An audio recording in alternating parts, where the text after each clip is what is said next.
Thank you, Jennifer. Ann, would you please read the meeting procedures? Welcome to the Placer County Board of Supervisors meeting of Tuesday, April 21st, 2009. Agendas are available on the table in the back of this meeting room. If you are here to speak on an issue not appearing on the agenda, you may do so during the public comment period. There's a 3-minute time limit per speaker. The board is not permitted to take action on items addressed under public comment. When you speak, clearly state your name and address for the record.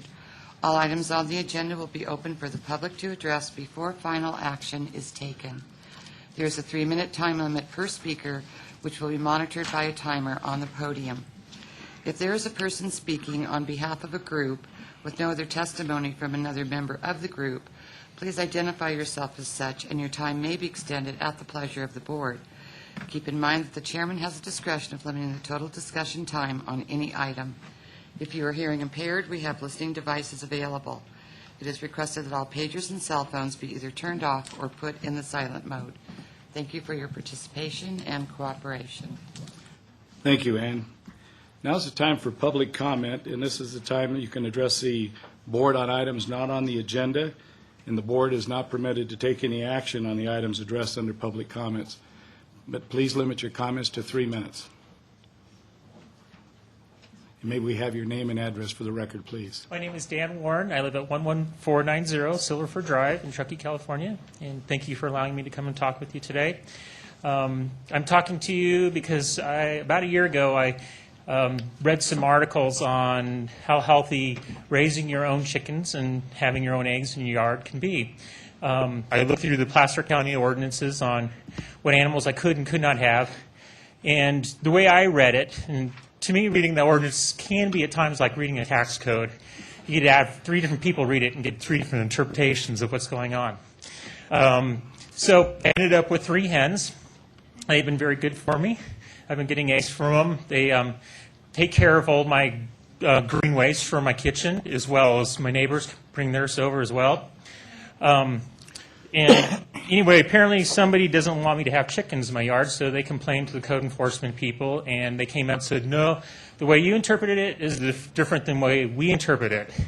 So what I'm asking from you guys is that you look at bringing that up as a discussion point. I'd actually like to see the ordinance changed to allow certain animals in residential areas, like hens and maybe even small animals such as a goat, which can reduce your fire hazard. I mean, if I have a dog or a goat, the goat's going to eat all my brush around my yard, whereas the dog's not. So if I take a dog as my standard, a goat's not as loud, a chicken's not as loud, and I'm allowed to have 4 dogs. I can have 4 German Shepherds or 4 St. Bernards, which are quite large, and dogs that have a lot of intrusive properties, whereas 3 hens really don't have those large intrusive properties. So I'm just asking that if you could agendize it for a discussion item in the future, I'd like to have that section of the ordinances looked at to see, you know, can we change things in the future? I mean, there is a big movement. A lot of cities and towns are changing it. Even Roseville allows you to have 10 chickens in Roseville, which is part of Placer County, as you know. So that's what I'm asking today. Well, at least we ought to determine what is the correct interpretation, so yeah. Thank you for bringing that up. All right, thank you for your time. Good morning, Ellie Waller, 267 Laurel Drive, Tahoe, Vista. I'd like to thank the county for Laurel Drive's erosion control project. Everybody should come see it. It's a beautiful example of pervious concrete. I'm here today not as a postal worker, but I do work for the U.S. Postal Service. There's a potential conflict with the census. Last week we had a census employee come to the local post office and ask us where the dividing lines are for the zip codes. We, as the Postal Service, shouldn't be doing that. There's been changes over the years, and what's happened is, I'll use Kingswood as an example, the way the properties have been deeded, some are Kings Beach 96143, some are Tahoe Vista 96148. Same thing happens behind the Brockway Golf Course. So I'm asking that county provide some staff to look into this and making the decisions on what those dividing lines are, and possibly at this time correcting where the signage is for Tahoe Vista and Kings Beach, because it is kind of misleading where one of the signs is located. My second issue is you recently discussed a housing element and potential density increase, and I'm sorry I couldn't attend yesterday, but on the agenda, supposedly Jennifer Merchant did an update on the TRPA's regional plan that potentially will be coming out in 2010, and there would be need of clarification. What will take precedent, the Placer County housing element densities or the TRPA codes as they exist today in the community plan? Thank you. Thank you.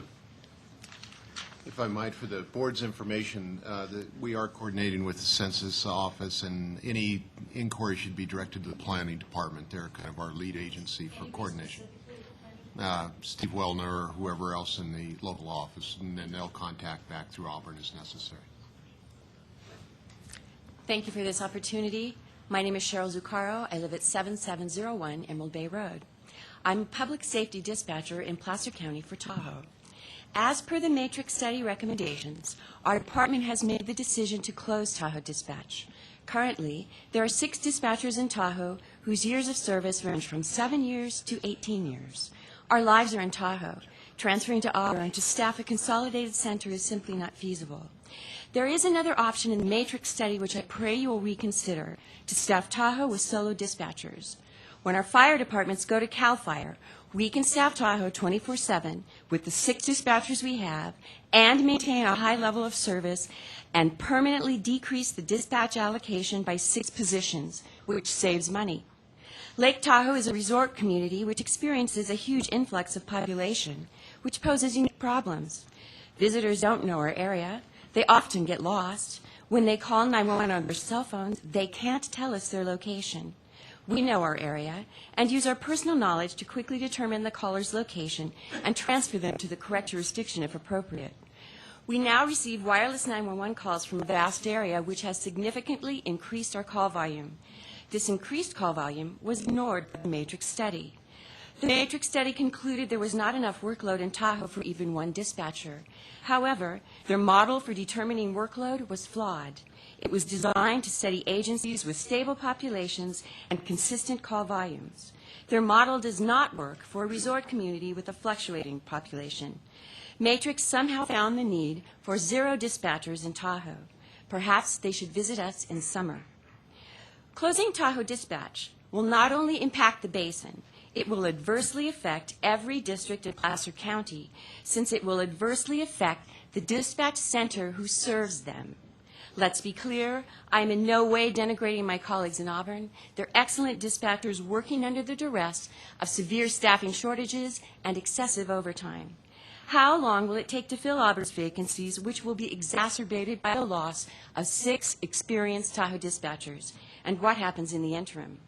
The justification has been made that in other agencies, 911 calls may ring many times before they're answered, and 911 callers may be placed on hold. That doesn't happen in Placer County now. However, if Tahoe Dispatch is indeed closed and our workload is imposed on the overburdened dispatch center in Auburn, then 911 will ring and ring and ring for everyone, for the whole county. Please reconsider the alternative. Staffing Tahoe with solo dispatchers will maintain a high level of service for everyone in Placer County and save money. Thank you. Thank you. Good morning. My name is Chris Hennessy, and I live at 8863 Minnow Avenue in Kings Beach. Thank you for the opportunity to share with you this morning. There is much talk of redevelopment and improvement in Kings Beach, and that is very good news. We as a community welcome it and look forward to it. And thank you for coming out yesterday and, celebrating our new sign. Just seems like you had a lot of fun per the newspaper. So I have been laying fairly low for the last 3 years, but I am a longtime volunteer in Kings Beach and an advocate for beautification and redevelopment of our town. I would like to bring to your attention some challenges that are resurfacing in our community that had dissipated a bit. After a few years of rest, we are again seeing a large amount of graffiti on our streets and properties, including homes for sale, on walls and fences of homes for sale in our county. This is not due to springtime or weather changing. It resurfaced during winter and it's still going strong.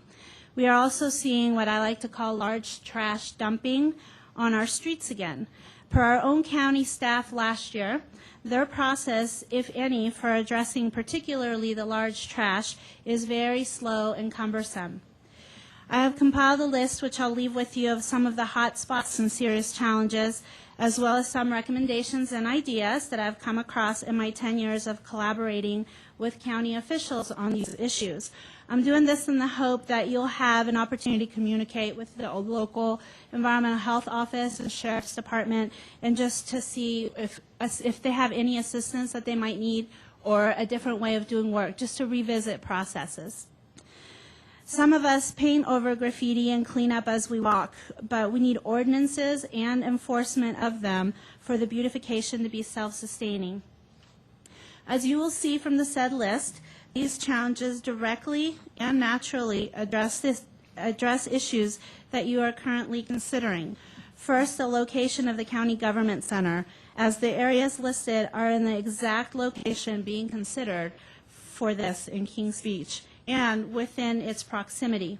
It is clear to many of us that this location would be a wise and healthy choice for the government center and for the town, so I shamelessly ask you to choose Kings Beach. The second is redevelopment as a whole. We are hopeful that projects and prospective developers will be assisted in a quick and respectful manner so innovative and enhancing projects can move forward. Kings Beach needs your support and care to become all that it can be and to produce the type of revenues that will help Placer County achieve your goals. Thank you very much. Thank you. Right there, yes. Are there any other comments? If anybody else is going to speak on the beautiful, this spot for the government center, please hold those comments because that's actually an agenda item. But anything else that's not on the agenda, we want to hear about. Aye. Please. My name is Dana Merrill Spencer Leonard. I am an average citizen living at 4075 High Street, and we also own 2 other properties in the North Lake Tahoe area. I'm just your average Jane, cranky husband, elderly parent, and I'm very concerned about this decision to close the dispatch center. I believe our area is so unique and so we have an influx of tourists, we have slippery roads, we have crazy storms, we have so many unique conditions, backcountry skiing. And I know the dispatch center handles all of this, and we have been very, very blessed to have them and lucky to have them, and I hope you can reconsider the decision you have made to keep us as citizens of North Lake Tahoe safe and our property safe. Our health, I think, is going to be endangered. Our parents, our family members, the response time, I feel, will be slower. I think confusion will arise with descriptions of these many streets that really aren't there. On paper, they look like they're there. I think the dispatchers and the officers up here are so very well versed in what they do and keep it together that they have kept us safe. And after so many years, I cannot comprehend why this decision was made, other than an $80 or $80,000 survey from a company who is not familiar with the area, and I don't believe they spent enough time looking at this issue. I will feel safe if they stay. My mother, I believe, will be safe at 80 years old up here if they stay, but I think we will be endangered if they really are closed down. How long have they been here? Do you guys know? I don't know. 40 years, 50 years? Anyone know? Please reconsider and keep that dispatch center open for the tourists' safety, which I know are a big concern for the board. Tourists don't know anything about the area. Half of them are so confused, and I know they get help when they talk to people who know the area. I would urge you very much for all of us citizens happily paying our taxes and hoping to keep the same benefits we've always had. And we've always paid our taxes. It made me so mad the other day when I read that thing. I called my husband, I said, don't pay the taxes! But, he'd bet, darn it. Please reconsider this decision and talk to your community, because I don't think we were well enough informed about it. All of a sudden it was like, whoa, no dispatch center, it's going to endanger everybody. So maybe you could think about reconsidering that. And I do appreciate your time. Thank you very much. They're very, very valuable, a very, very valuable asset to our community. Public safety justice for all, as we saluted the flag. Thank you. Thank you.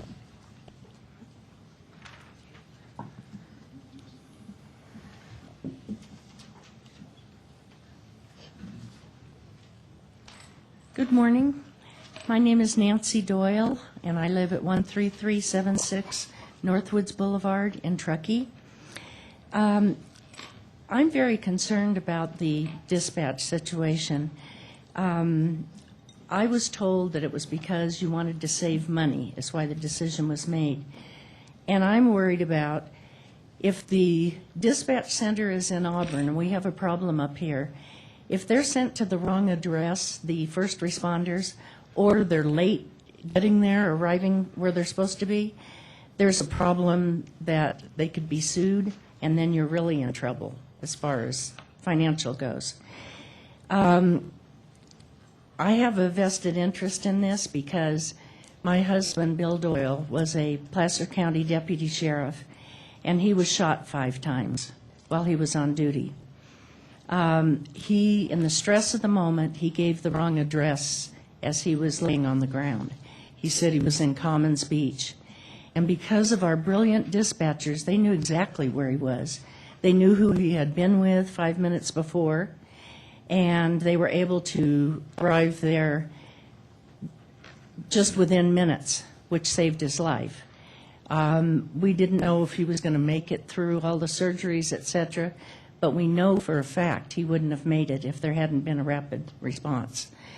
Having the dispatch center in Auburn could be very, very confusing for those dispatchers because they don't know all the tricky little streets. They don't know the area like our dispatchers do. The other thing is when you live in an area, like if the dispatchers, if there's no longer a dispatch center up here, then all the dispatching obviously will come from Auburn. And have you thought about what that'll do to the community? When people live in a community, they give to that community. Their children play with the children of dispatchers, they go to school with them, the families give back to the community. They're living in Auburn. Who are they going to be giving their service to? Auburn. That's where they live. So we won't have that that camaraderie that we have with our dispatch center here and all that they give to the community. I'm very worried about this. I'm very concerned because my husband wouldn't be alive today if it hadn't been for those dispatchers. Thank you. Please reconsider. Thank you. Mm-hmm.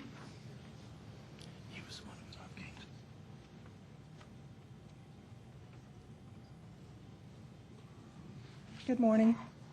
My name is Sally Barna. I'm a recently retired deputy sheriff for Placer County. I work for the sheriff's office in Auburn and in the inn in Tahoe. I'm here today to show my support for the Tahoe dispatchers and to ask the board to please reverse your decision to close the dispatch center in Tahoe. It is vital to the overall safety of the citizens and the deputies to keep dispatch services local. It is easy to see the problems and dangers that having the local calls dispatched from 80 miles away can create. The comment has been made that technology will make this plan work efficiently. Technology makes things work efficiently as long as the technology itself is working efficiently. Who can honestly say that they have never had a computer crash on them or their high-tech communicators malfunction or speakers not turn on when they're speaking? What is a local citizen to do when they can't get through to the Auburn Dispatch Center 80 miles away because efficient technology is temporarily out of service? Our dispatchers, Tahoe dispatchers, have always figured out a way to get help to these people through resources that only work because of the close proximity of the dispatchers to the deputies. These local citizens trusted your judgment enough to elect you. They need to know that they are just as important as the people down in the flatlands. They pay the same taxes. They need to know that while they are not getting a new justice center or whatever else has been shelved because of budget, they will not be losing, to quote you, Mr. Chairman, a tool to keep them safer. They need to know that their safety as well and well-being is as important to you as that new helicopter. Thank you. Thank you.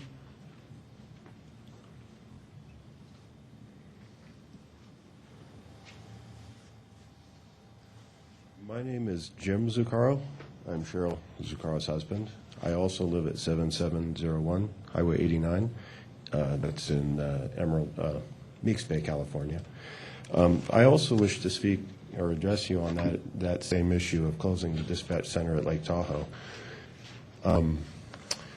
My comment or my question for the board is that the plan obviously will save money, but it will result in 6 experienced dispatchers no longer working for Placer County, probably, or the county will lose at least some number of those dispatchers. My question to the board is that worth it? Is the savings of money worth losing those experienced people? Is that the wisest way to save money? It seems to me, I'm an outsider, I don't know that much about this. It seems to me that the dispatch department of the sheriff's department may not be well administered. The evidence to me is that even though that's a very small part of the sheriff's department, the sheriff's department administration needed to hire an outside consultant to tell them what to do with 20 people and 2 dispatch centers. So my comment or my suggestion to the board is that the board direct the sheriff's department to hire, either promote or hire from outside, a capable administrator to administer the dispatch department of the sheriff's department and let that person with some exposure and some experience on the job decide how best to consolidate, or if in fact to consolidate the dispatch center, and how to best proceed. It seems to me taking these actions might just result in a damaged resource having a less functional dispatch department, but still not having any capable administration of it. So that's my suggestion. I hope you consider it. Thank you. Thank you. I'm going to close public comment. Move on to supervisor committee reports. And Jennifer? Thank you. Obviously, the dispatch center issue is of enormous importance to the local area. And I would like to make a clarification. The Sierra Sun actually erroneously reported that we, as the Board of Supervisors, had voted to consolidate all dispatch in Auburn, ceasing dispatch operations on the North Shore.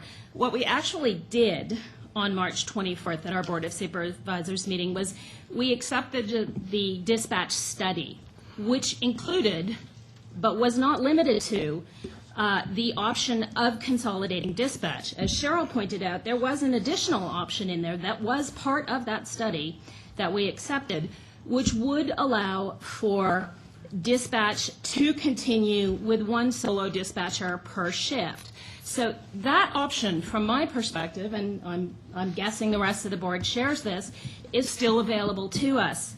Among other things, we also directed the Sheriff's Office to come up with an implementation plan as part of the March 24th acceptance of the study, and then to come back to us as a board to decide where to go from there. So it is certainly a possibility that it is the Sheriff Department intent to close the dispatch center up here. I don't want to lie to you. I don't want to lead you astray. But it is one of at least 2 options that were presented to the board that we did accept as our dispatch study. I have asked the sheriff, because I was pretty shocked, frankly, that the way the public heard about this the first time was through an article in the Sierra Sun. I've asked the sheriff's office to come back, address the max. Steve Caston, my district aide, is in the process of trying to set up those specific times, which we will make available and known to the public. Further, I've asked the sheriff to come back to the Board of Supervisors meeting in July and bring forward both probably the matrix report, the consultant, and to what their reasoning was, and also just, make clear the issues that do exist with the dispatch center currently. Currently, at least a third of the shifts are already covered by Auburn. The fire departments, the local fire departments will be leaving in May, so those calls will be redirected to the Cal Fire Station. So there are issues above and beyond fiscal that were part of this study. I have also asked the sheriff, as part of whatever implementation plan they come up with and bring back to us as a board, to make sure we have public input, because on March 24th, that was one of my questions to the consultant. Where was the public input on this? Why wasn't the public's voice heard? And it wasn't. The consultant admitted that flat out and said the appropriate time for public input would be when they came back with an implementation plan. So as part of the group that would look at implementing whatever decision the sheriff's office decides to move forward with. Additionally, I would like to make clear that while we as a board did adopt the dispatch study itself, because of the nature of the sheriff's department, he's an elected official, much like we are. His budget, his staff, and his buildings are essentially his to do with what he wants. That's the way we chose to set up our county.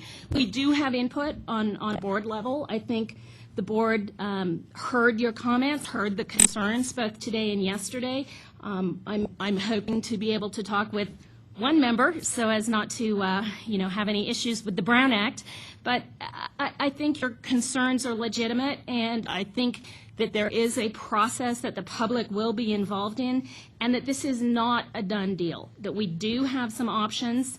They are limited options, but I'm going to want your input as the public, which means some of you are going to need to be able to step up and actually help us with coming up with a plan for whatever it is that we decide to do locally with the dispatch center.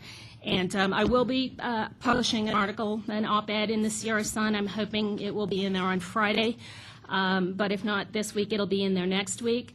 And please contact me, make your voices heard. Contact the sheriff, make your voices heard to him and his staff as well, because this is a public safety issue. But there are aspects and elements that, unfortunately, the Sierra Sun article did not cover well or at all. So just please help me and help the sheriff's office to continue working forward to come to a good resolution that will work for everyone up here. So I don't actually have a supervisor's report, sorry. Thank you. Jim? Robert? Kurt? I don't either. So we'll move on to consent, this consent calendar. Second. Roll call. Is there anybody in the audience, there are any items on the consent calendar that you want to have discussed? Seeing none, roll call. Mueller? Aye. Yes. Holmes? Yes. Montgomery? Yes. Yes. Okay, we'll now move on to our first timed item, the Public Works parking restriction, Tahoe City Transit Center. Mr. Kratz. Good morning, Supervisor Rocky, members of the board. Peter Kratz, Public Works, for the record. As indicated in your package, this item relates to establishing parking restrictions associated with the planned Tahoe City Transit Center. And to do that, a public hearing must be held along with your board adopting a new ordinance that will amend Section 10.12.120 of existing Placer County Code. As you will hear later today in a subsequent item, the Tahoe City Transit Center is imminent for construction this summer. We're very excited about that. As a reminder, the Tahoe City Transit Center is an intermodal facility for TART that will enhance the ability of commuters and visitors and use public transit services in the Tahoe area, that use transit services in the public Tahoe area. Similar to TRPA's remarks yesterday, it's good to point out we have support from TRPA and other agencies on this important project, and Joanne Marquetta indicated that we are a key leader in public transit for the North Tahoe area. Back to this item, a key part of the transit center is providing public parking, 130 spaces, to assist the public in the use of the transit system. On the slide that you see there, the proposed project is right in here. The parking lot is this, where are we at? Right here. We have existing parking for rafting patrons that sits right here in the 64-acre U.S. Forest Service parcel. And that's the crux of our project in establishing these parking restrictions. The proposed center and parking will be near the Truckee River and the popular access for rafting along here. Parking already exists for rafting patrons, and the proposed ordinance is to make sure the transit center spaces are not used by rafting patrons. And this will be established through signage at the entrance to the transit center and at the parking lot itself. In that vein, in the environmental impact report for the transit center certified by your board on January 24, 2006, identified a mitigation measure number 8.1 to pass such a parking restriction ordinance. The goal of the ordinance is to have the new spaces be reserved for all uses by the public except for parking of vehicles for the purposes of rafting. So with that, I request a public hearing be held, and then assuming positive results of that hearing, I recommend your board adopt the parking restriction ordinance for the proposed transit center. Happy to answer any questions you might have. Have any questions? Kurt? Two quick questions. First of all, just for clarification, you're not proposing the existing parking goes away? That's correct. Okay. And then secondly, you say that it will be signed to indicate that it is for parking for purposes other than rafting. It'll actually be signed, no rafting parking anytime. On the proposed project. On the proposed lot. Okay. And it will also be indicate no parking from 12 a.m. to 6 a.m.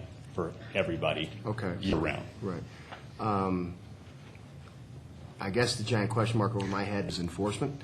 When you Right. drive in and you see a car parked there, how do you know if it's Occupancy or in somebody else's car or rafting? You're really Right. not going to know.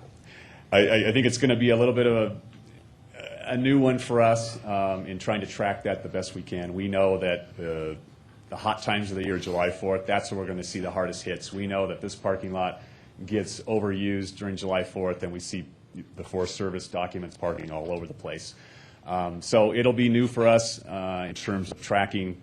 I think it's going to be down to seeing somebody pulling up with rafting gear to really nail them versus trying to do research after the fact.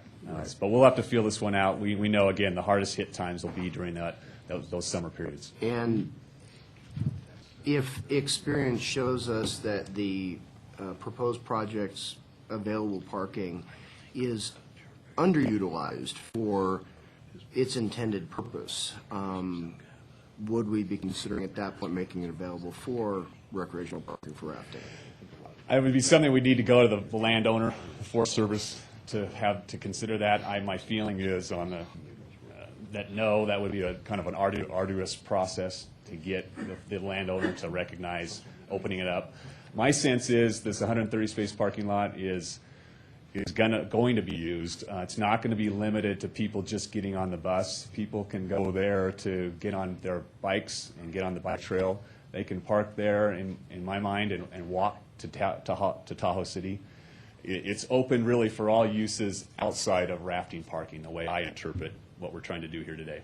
Okay. So. And then I guess my final question is, any additional signage to let the public know that the parking is available there? I think what you'll hear later today in another item is a part of our Tahoe City Transit Center project is some wayfinding signage for the center itself. So you'll hear a little bit more about that. Great. Thank you. Thanks. Anybody else? Jennifer? Just as a clarification, Peter, so it will be open for bicyclists, rollerbladers, hikers, wildflower viewers, transit center users, Correct. birders, just not rafters. Correct. Okay, Correct. thank you. Yep. Anybody else? All right, I will open up thank you. Okay. I'll open up your public hearing and see if anybody here wants to comment on this item. Must not be any rafters here today. All right, I will close your public hearing. All in favor? Aye. Opposed? Thank you, Peter. I think you're on the right track. I think to find the balance of keeping the rafters, respecting them, but yet, telling them they need to park in certain areas to keep this open, to encourage more other types of transportation. So thank you. All right, next item is item number 2, Public Works Tahoe Regional Transit Fare Modification. Mr. Garner.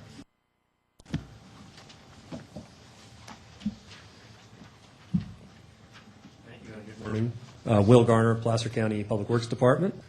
And today we are proposing that you approve a fare increase for TART, Tahoe Area Regional Transit. And we're proposing an increase to the base cash fare from $1.50 to $1.75. In addition, we're replacing our multi-ride or 20-ride and our 40-ride passes with 14-day and 30-day passes with comparable increases in the charge for those fares.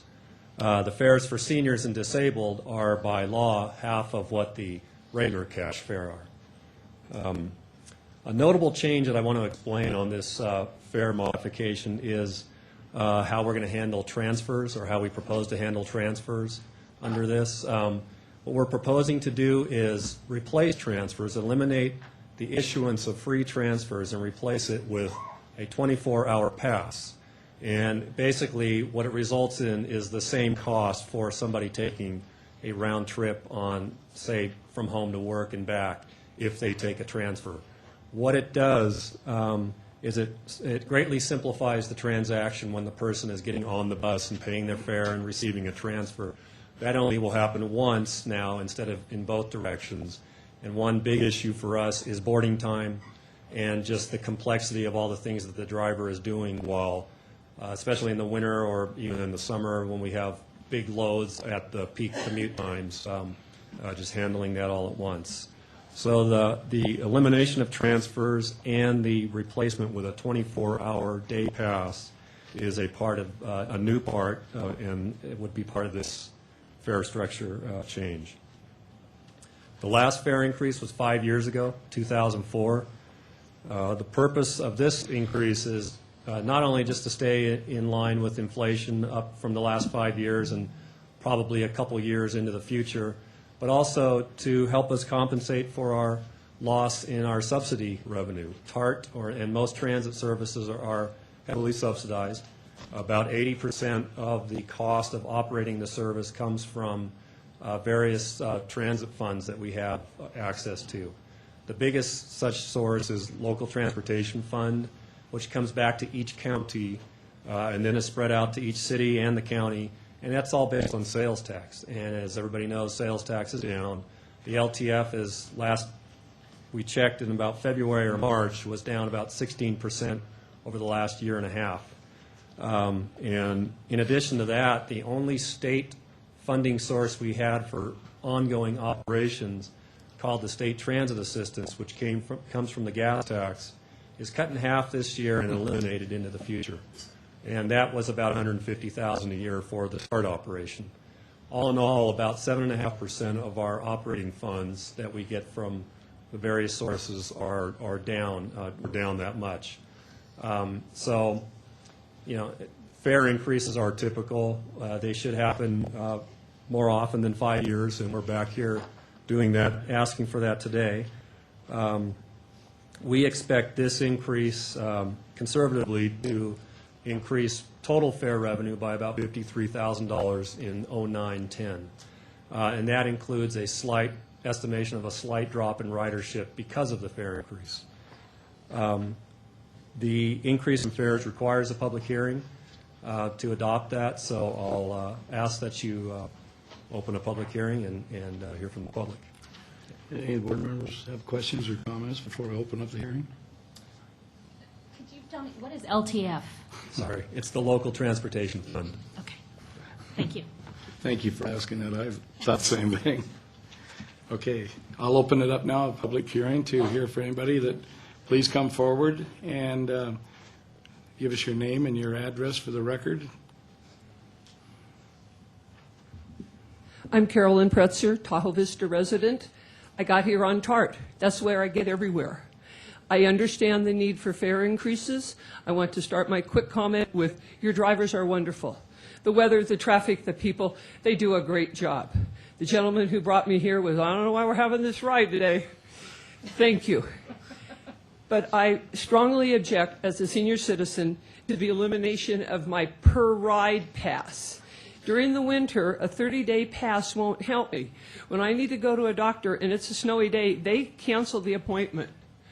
I would like to see you continue, not just I understand the elimination, and he just explained the transfer thing, because it's buying these passes and getting the fares paid in the fare box that slows up the routes. So I buy a 20 or a 40 ride pass at a time, then I have it, zip, zip, I'm out of there. And if it's by 30 days, I don't know how many to buy, I don't know what the weather's going to be like, I can't predict it. Also, as I talk to some others, frankly, in the thrift store, they would like to see property owners, property taxpayers, given some kind of a break, in that so many people, we know the North Star and the big resort, not just North Star, but we're here, big resorts buy the passes for their employees, wonderful. But we as property taxpayers are some ways subsidizing or making possible this system. So a ride pass versus a day pass, and some consideration possibly. That's a new thought, but thank you very much for TART, because it's provided my life to be here. Thank you. Anyone else wish to make a comment? Yes. May we please have your name and your address for the record, please? My name is Jared. I live in Carnelian Bay, I believe, Uphold County. Just concerned about the transfer issue. I usually take a skateboard or my mountain bike with me wherever I go. Go one way to work, because I have to get there at a certain time, then I take a leisurely bike back. I'm trying to save money on the TART, you know? All summer I can't really, I'm not buying a car for a reason or anything else. But the $350 versus the $175, I think that's the difference. I'd rather just pay the one-way pass, and I usually have to take a transfer wherever I'm going, so I'd kind of be forced to buy the full fare. So that's my concern with the transfer. Okay. Can I ask Jared a question? You betcha. Jared, I'm sorry. When you say that you usually just ride one way, do you have to transfer on that trip? Normally, if I'm going to Tahoe, usually first thing in the morning when I go to work, I have to take a bus that's usually just going to Talos City, Truckee, and I have to transfer over to get into down at Tahoe. Or like I've been working at Squaw lately, and normally the bus I take in the morning takes me to Talos City, and then I got to catch another bus to get up Old County, and that involves a transfer each time. So I'd be buying a day fare where I'd only really be going one way anyways. I'm only trying to get back home. So you'd be paying the $175 then? I'd rather pay the $175, but with the transfer, according to this plan, the way it's sounding to me, I'd have to buy a full day fare at $350, I believe. And I'd rather spend the $175. That's my issue with the transfer. If I was riding all day, I'd understand it. It'd make perfectly good sense. But trying to get it two ways maybe would make good sense. But if I'm only going one way, like I do travel. And did you take transit to come here today? I did not today. It didn't work out in my schedule. I was able to borrow my girlfriend's car. Most of the time, I try not to get burdened her and I just take the bus. It's really easy. I was waiting to hear if you rode your skateboard here. Thank you. No problem. Any other comments? All right, I'll close public comment, and maybe, Will, if you could, maybe address a couple of the comments? I think we can address both. First, let me start with the transfer. What we're replacing it with is a 24-hour pass. So most passengers, and there's going to be some cases where this just does not work, but in most passengers, even if they're taking a one-way trip, will the next day at the same time take that trip again. And so this 24-hour pass will allow them to pay the $350 and get two trips out of it. If you're somebody who takes it one time or infrequently, you're probably going to have to pay the cash fare. Transfers make up about 12% of our boardings. So the rest of the percentage is just somebody getting on and with a pass, like a 10 ride or a 20-day pass or a 30-day pass, and just boarding that way. On the issue of the multi-ride passes, I didn't mention this in my presentation, I should have. We are still keeping a 10-ride pass, and that's to have some flexibility for those who maybe over a 40-day period don't ride as much as a 30-day pass would give them the value. So, And actually now, when we're selling a 20-ride pass, the fare box is spitting out 2 10-ride passes. So really, we're keeping that alive, the 10-ride, and it's $14 for that, so it's $1.40 per ride, and so that's there for the people who want to have the per-ride option. So it's definitely an increasing cost for the passenger, but there are lots of different options for people if they ride once, frequently, or occasionally. If I could ask, how will that specifically address the lady on the senior citizen? It's a $7. Hers, if she's senior citizen or disabled, it would be $7. And that would be able to handle her doctor trips if she needed, instead of the 30 days, she could buy the 10 day? Okay. Yes.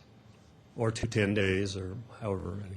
Yeah. And if I may, Mr. Chairman, and would the 10-ride pass address the concern the young man had? I mean, is that a way for him to go? It could also do that as well, although if you're transferring, you're going to use 2 of those 10 rides on the transfer. I'm thinking that in most cases, that buying the day pass, and this is what it looks like. You hold on to it for the next day, and we're gonna make it so it's available for if you buy the pass in the afternoon and you're a two-way traveler, you'll be able to use it for your morning commute. Okay. Any other questions? If I might, Yes. Mr. Chair, just to raise the issue of the property taxes, now the transit system receives no property tax That's dollars. correct. Right. And just for the edification of the public at large, is that the property taxes that the county collects, roughly countywide, we retain 18% of those dollars. Those dollars we pay for the assessment process, we pay for the treasurer, we pay for the auditor to cut the checks back to the state of California and transfer to the special districts who get the rest of the money beyond the 18%. The vast majority of that money is collected by the state of California for school purposes. They then redistribute that statewide based upon a formulaic process on a number of students. So the resorts pay property taxes, homeowners pay property taxes, commercial building, everybody pays property taxes. We just have the sheer joy of being the collection agent essentially for the state of California, who keeps the majority of the monies. They continue to have their hand in our pocket. Always. Thank you, Will. Do I have a motion? I made that we adopt the Tahoe Area Regional Transit fare modification as reflected on page 8. 8 of our board packet, attachment A. Second. All those in favor? Aye. Opposed? Thank you. Now we will adjourn as the Placer County Board of Supervisors and convene as the Placer County Redevelopment Agency, and we'll hear item number 3 on redevelopment, and that will be Mr. Caldwell and Mr. LeBeau. Good morning.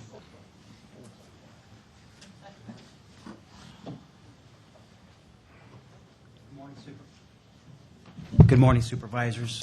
We'd like to show you a progress report according to state law relative to the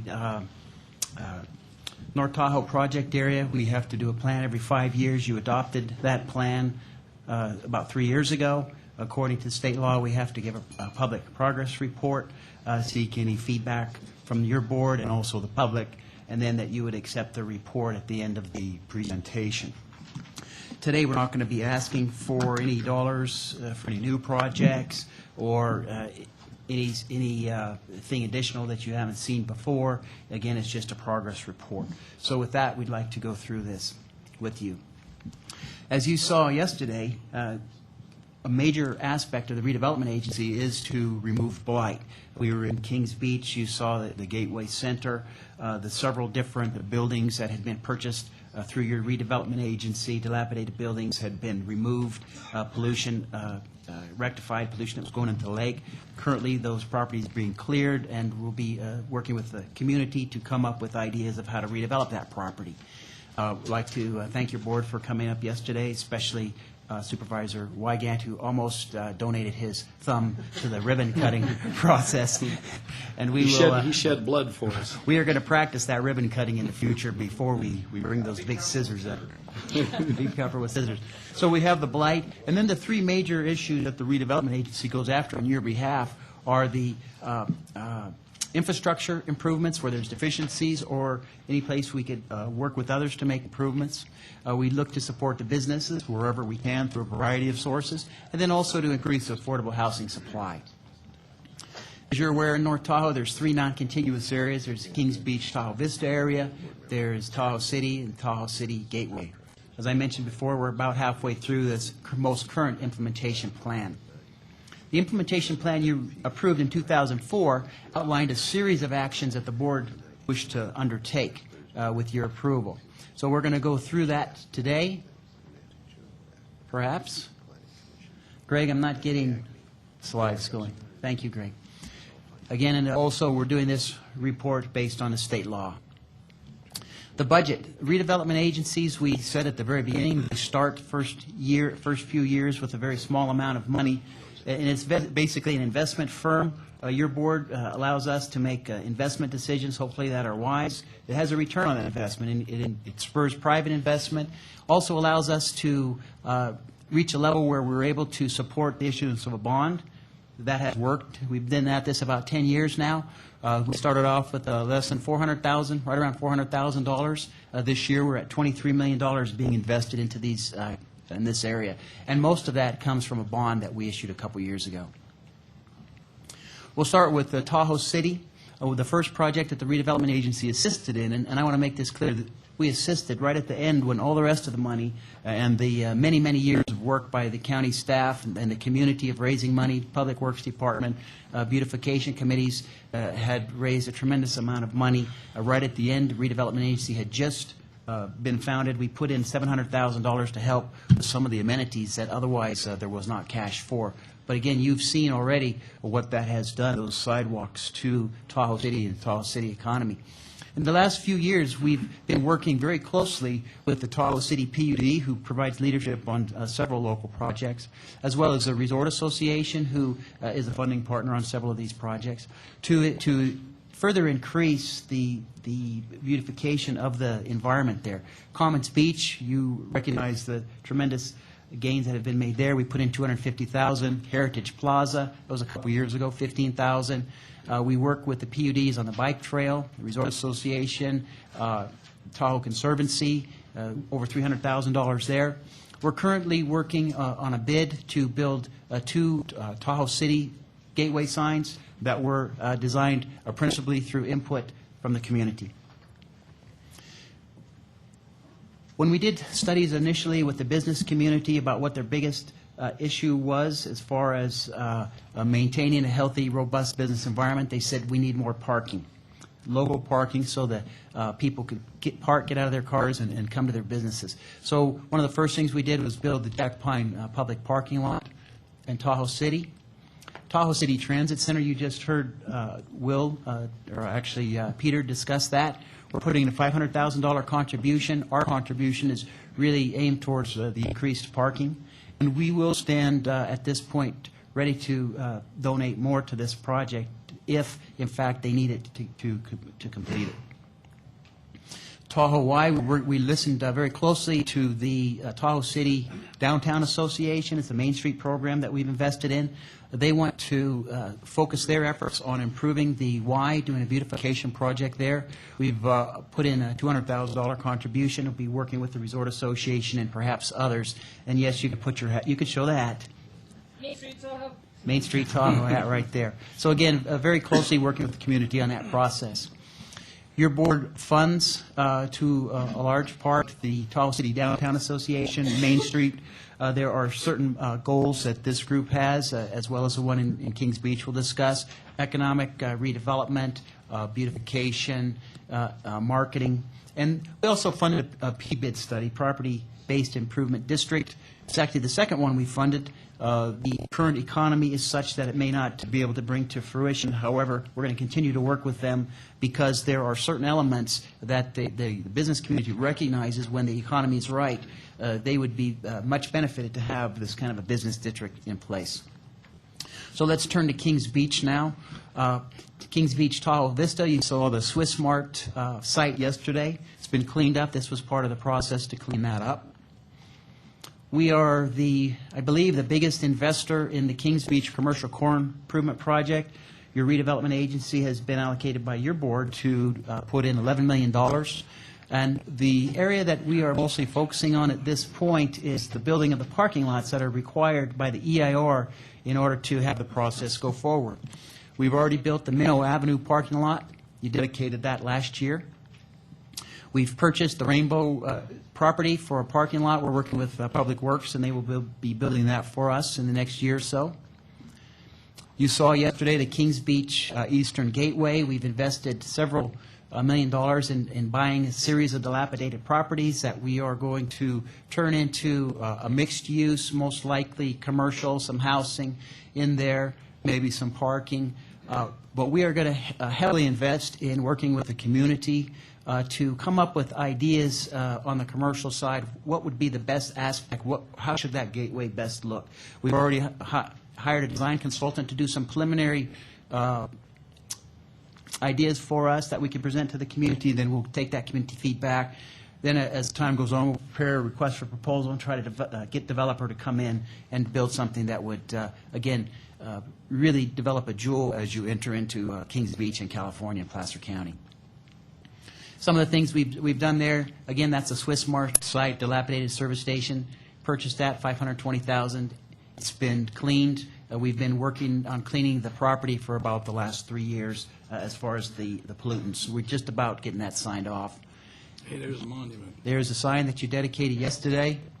And again, that is more a symbol of what is to come. It's a beautiful sign, but it's more important as to what it's going to be behind it in the next 5 to 7 years.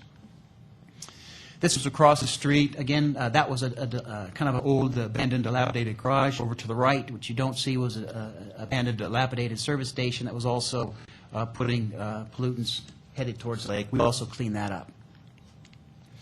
This was some of these old tourist cabins that had been turned into housing. They're really not built for year-round housing, very dilapidated. We bought this site and the site across the street as well. The intent is to work with Domus, affordable home builders. We've purchased other properties. They are going to build new affordable housing in the close neighborhood. When that new affordable housing is done, we're going to allow these folks to move over to the new affordable housing. We'll take these buildings out, and then we'll build, again, another phase of Domus new affordable housing. You heard a little bit yesterday from Jennifer Merchant about the 5 CEPs, which are Community Enhancement Projects, which are rolling through the system. There are actually 6. Homewood is not in the redevelopment agency, so we're only focusing on the 5 today. Brown BB LLC, I'll show you a picture of that in a moment. They are still moving ahead full speed. Domus moving ahead full speed on the affordable housing. Ferrari Family Investments, North Tahoe Properties. They are still moving, although not as perhaps everyone had hoped. There still needs to be some land assemblage. There are a couple competing KB Resorts and Ferrari pretty much tie up the waterfront all the way to the conference center. The TRPA board, the redevelopment agency, and actually I think the participants all realize that if we could, if they could come to an agreement to work together and have one site and one project, it'd be a much better project for the community, more flexibility with how to use the site. So that's still being worked on, still trying to have those parties work together as best we can. Pastori Ryan is also still taking a look. They haven't actually put in an application yet. Brown Community Enhancement Project, this is their streetscape. This is some of the buildings that would be replaced from North Tahoe Partners, a Ferrari Crown Motel, very nice. The motel is a nice motel, but the property and the potential that it has with the beach access, it could actually be stunning if redone, and I think that's what the Ferrari family has understood and why they put so much effort and energy into this project. There's also some pipeline projects that we're working on. I mentioned earlier that we worked very closely over the years with the Tahoe City PUD. We are now working much more closely with Curtis Aaron and the North Tahoe PUD. We are working with them on a Tahoe Vista public parking. They're building a parking lot over there. They're short of funds. We believe that there would be benefit to the community if the redevelopment agency invested in that, so we're doing our early exploration, and we'll come back to your board later on that. We have the Stoker property redevelopment in heart of Kings Beach, which actually might be a site that would be beneficial to the Kings Beach Core Improvement Project. Redevelopment agencies looked at that property before. We are now in discussions with the North Tahoe PUD about it.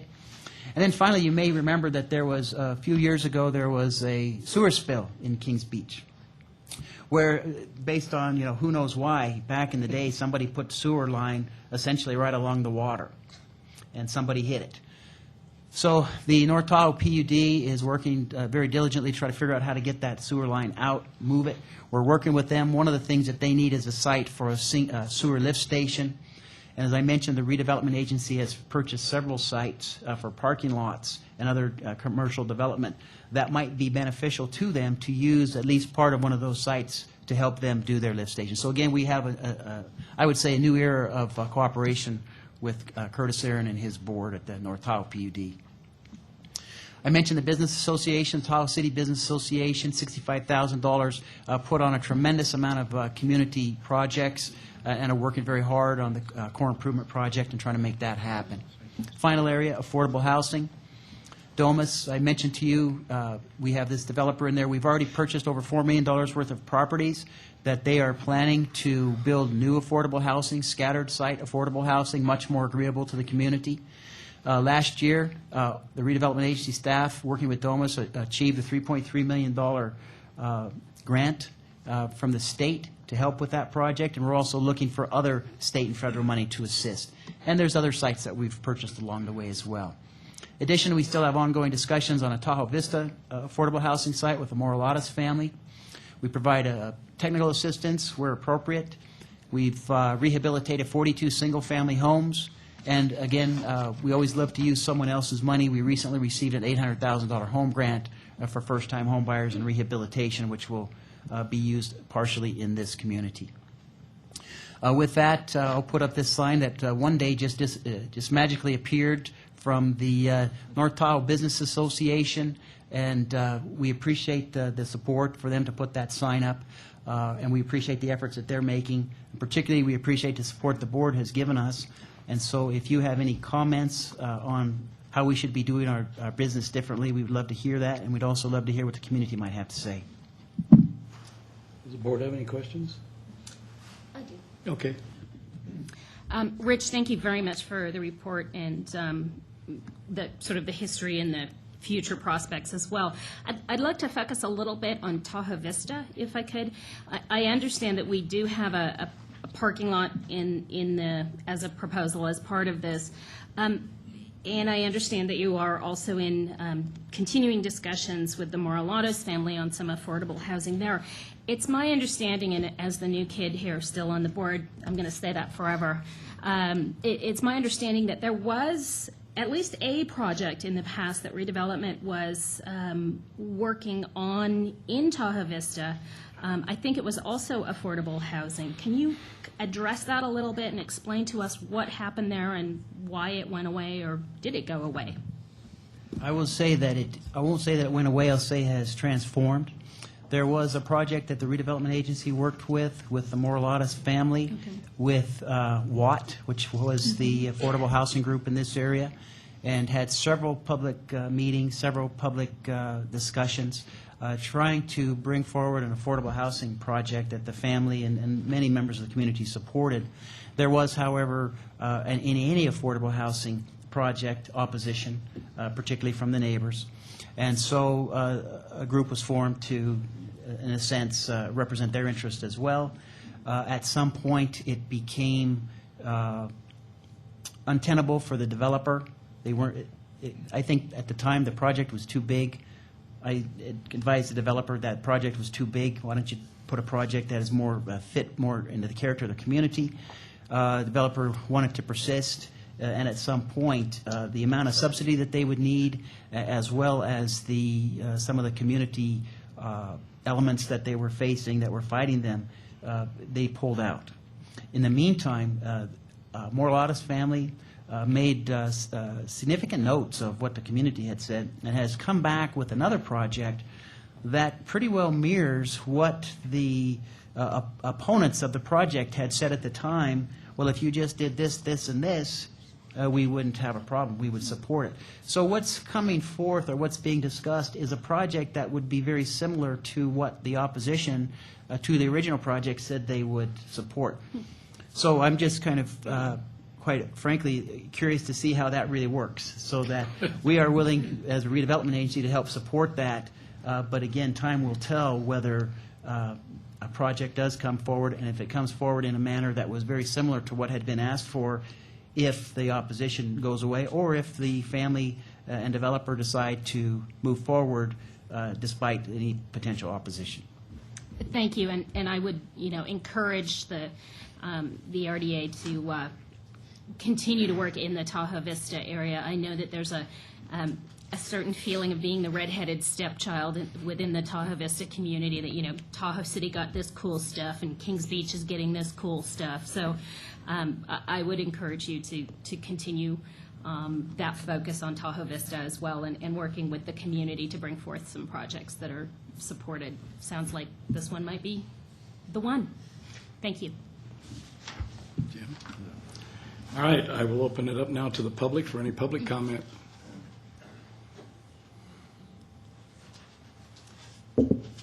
Waller, Tahoe Vista resident. Thank you, Jennifer. I would just like to ask Rich, as part of the parking lot project, could that be looked at as an expansion for the National Avenue corridor for sidewalks for the community as well as tourists, a better signage to get to the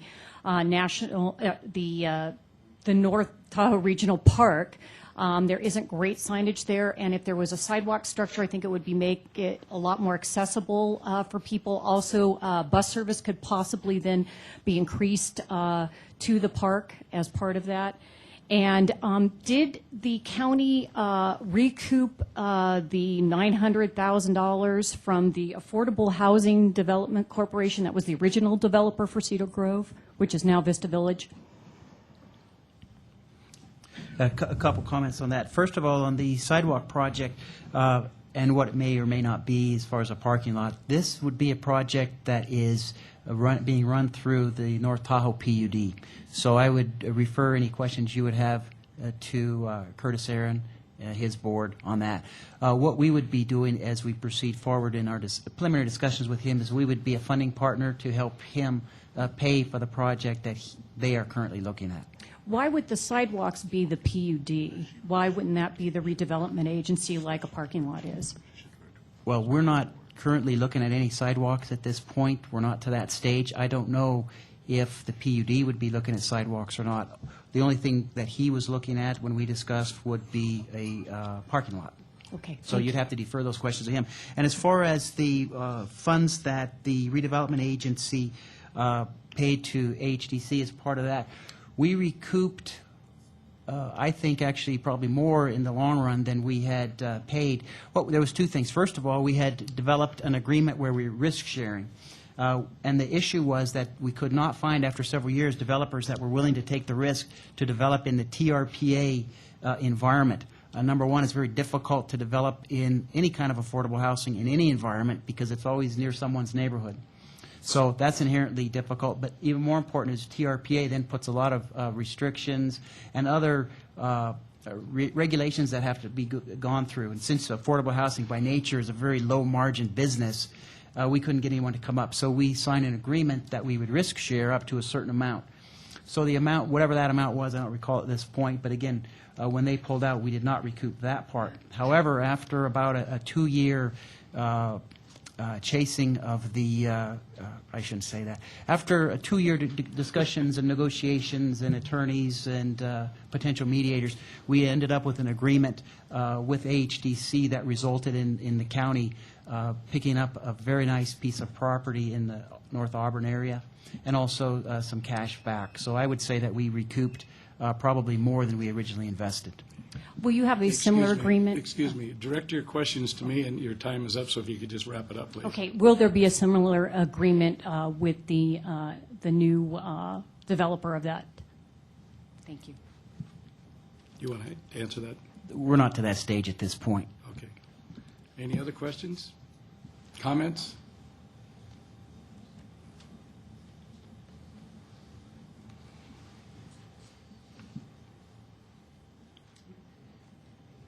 My name is Randy Hill. I'm a Tahoe Vista resident. I came to listen today, but this last dialogue triggered something in me I wanted to respond to.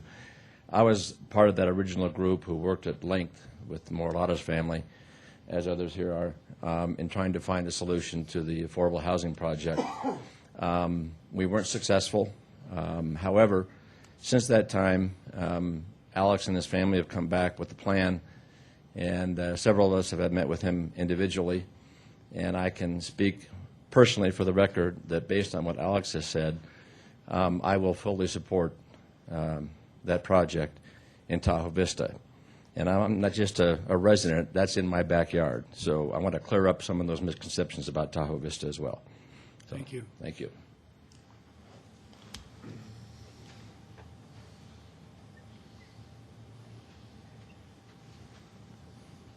Hi, I'm Carol Savory. I'm a Kings Beach resident, and I currently serve as board president of the North Tahoe Business Association. And I just wanted to express my sincere thanks for the investment you've made in both Kings Beach and Tahoe Vista, as they are our two redevelopment areas within our district, which goes from Crystal Bay to Carnelian Bay.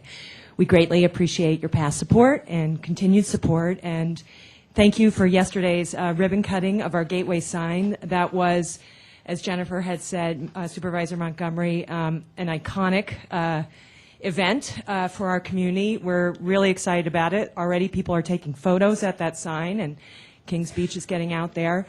I welcome the opportunity, the community welcomes the opportunity to voice our ideas on what that gateway can look like in the future. And I don't need to remind anyone, but Kings Beach, named unanimously as part of the Pathways 2007 planning, which now looks like 2011 based on Joanne's presentation yesterday and Jennifer Merchant's. But we are unanimously within the basin identified as the most in need of redevelopment. And obviously you're making that investment, and we appreciate it. Thank you. Thank you.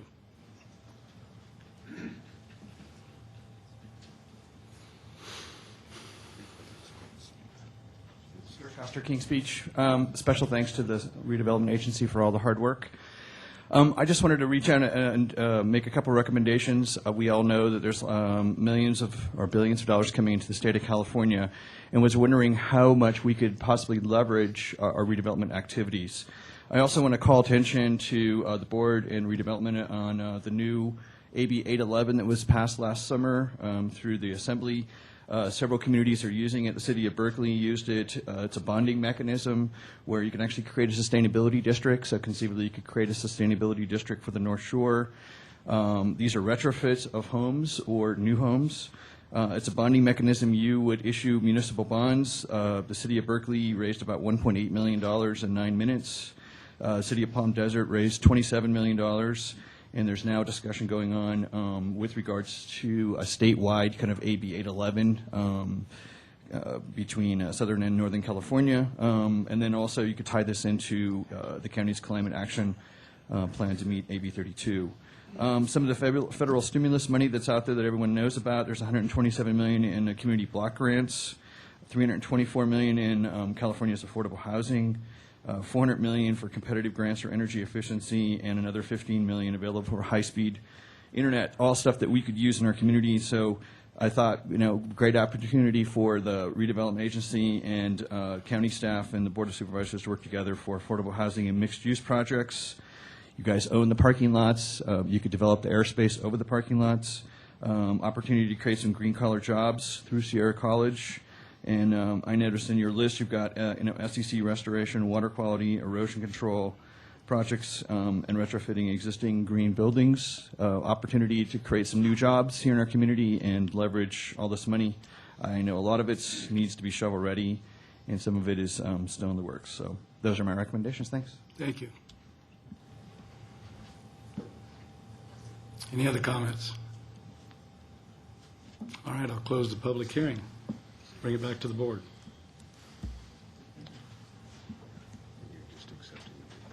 And this is just to accept the report. public hearing to consider adoption of a resolution approving Yeah. the report. Okay. So there's a If, resolution. if there's no additional discussion at the board level, I'll move that we adopt a resolution approving the report on the progress of the North Lake Tahoe redevelopment project area implementation plan. I'll second that. All right, we have a motion and a second. All in favor? Aye. Opposed? Thank you. All right, now we will, thank you, Rich, that was a good job. Now we'll adjourn as the Placer County Redevelopment Agency Board and reconvene as the Placer County Board of Supervisors and take up item number 4, the Facility Services Garbage Collection Fee Adjustment Franchise Areas 2 and 3. Mr. Durfee. Thank you, Mr. Chairman. Jim Durfee with Facility Services. I'm here today with a series of recommendations related to adjusting garbage collection fees in franchise areas 2 and 3. Franchise areas 2 and 3 cover the eastern portions of the county, essentially from the eastern boundaries of the city of Colfax to the Nevada state line, including the areas around the lake. I have 3 specific recommendations for you today. I'm recommending that you conduct a public hearing to receive input on proposed garbage collection fee adjustments in franchise areas 2 and 3, and that you also consider a new cardboard collection fee. Those fees are all shown in Exhibits A1 and A2 in your package, and I would ask you not to turn there right now because they're long, complex tables. My second recommendation will be that you would, should you approve the fees, that you adopt a resolution authorizing the chairman to sign an amendment that incorporates the new fees. And finally, that you make a finding pursuant to Section 21080B8 of the Public Resources Code, finding that the collection fees are derived directly from the cost of providing service and that they are necessary to meet operating expenses required for the maintenance of service and are therefore exempt from environmental review. Now, it's not always a pleasure to be here in front of your board increasing fees, but I have to tell you that today I'm really proud of the work that my staff and the contractor did to mitigate what would have been, per the contract, fairly extensive fee increases.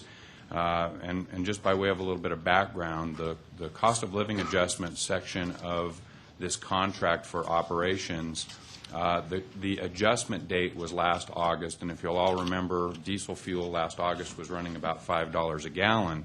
So the COLA that the contractor was entitled to receive was about 7.92%. We felt, both the contractor and facility services, we've thought that that was not appropriate to try to pass on that type of a cost increase to our consumers. So we really went to the table to come up with a solution that really mitigated the majority portion of that contract, or of the COLA. Your board took an action a couple of weeks ago that was part of that. About 2 weeks ago, you reduced the franchise fee that we charge for these franchises from 5% to 4%, and I'll talk about that in a little bit, but that action by your board was one of the major things that we did in order to help mitigate those increases. As it turns out, the overall fee adjustments that we will be recommending range depending on the level of service that the customer subscribes to. These increases will range from 0.7% to about 2.7% rather than the 7.9% that the contractor was entitled to. So I really do want to thank my staff and the contractor for working on these. There's really 2 components to the fees that we need to talk about. There's the tipping fee that's charged at the Eastern Regional MRF. That's the fee that people are charged when they come in the gate. That particular fee, again, was entitled to go up by $3 per ton, or 7.92%, pursuant to the agreement. What staff has done is looked at our internal long-term financing plans. Part of the monies that we collect there come to the county to be used for long-term capital improvements, closure of the landfill, purchase of the facilities, the MRF itself, and other facilities that were constructed by contract by ERL Inc. And we are on track to be in good shape in terms of those reserves throughout the next 20 years or so of our financing plan. So we're recommending that we absorb that $3 increase in the tipping fee into the county's portion of the fee, and therefore not increase the tipping fee at all. That will have not only an effect at the gate, but it also affects the collection fees, because TTD has to pay that tipping fee when they bring garbage into the MRF to dispose of it. So by the county absorbing that increase, we're also passing on additional savings out to the customers out in the communities. The actual collection fees in franchise areas 2 and 3 go to 3 different portions of the work. A portion of the fee goes to the services that are provided, the actual transportation, collection, if you will, of the garbage. Again, that per agreement with TTD, they were entitled to a 7.92% COLA increase. In order to minimize the increases, TTD has come to the table, and they've agreed to cap that COLA for that portion of the fee at 5% rather than 7.92%, and then defer the remaining 2.92% until FY 10-11. And we will work next year to see how that blends in with the actual cost of living increases at that point in time. The second component of the fee is the disposal. Again, that's the tipping fee that they're charged at the ERL MRF. Since staff is not recommending that we change that tipping fee, there will be no increase to the disposal component of the fee.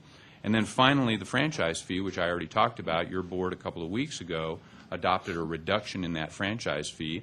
That reduction is passed through to all of the customers and again helps mitigate that 7.92% increase. Tahoe Truckee Disposal also wishes to establish a fees for commercial cardboard recycling bins. Historically, they've provided that service for free because the value of the cardboard was very high.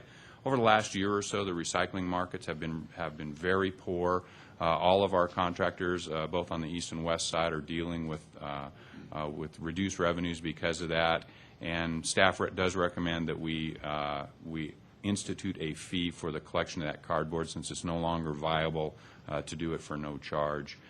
So commercial customers will be able to get a bin at a charge to recycle that particular material should your board adopt that.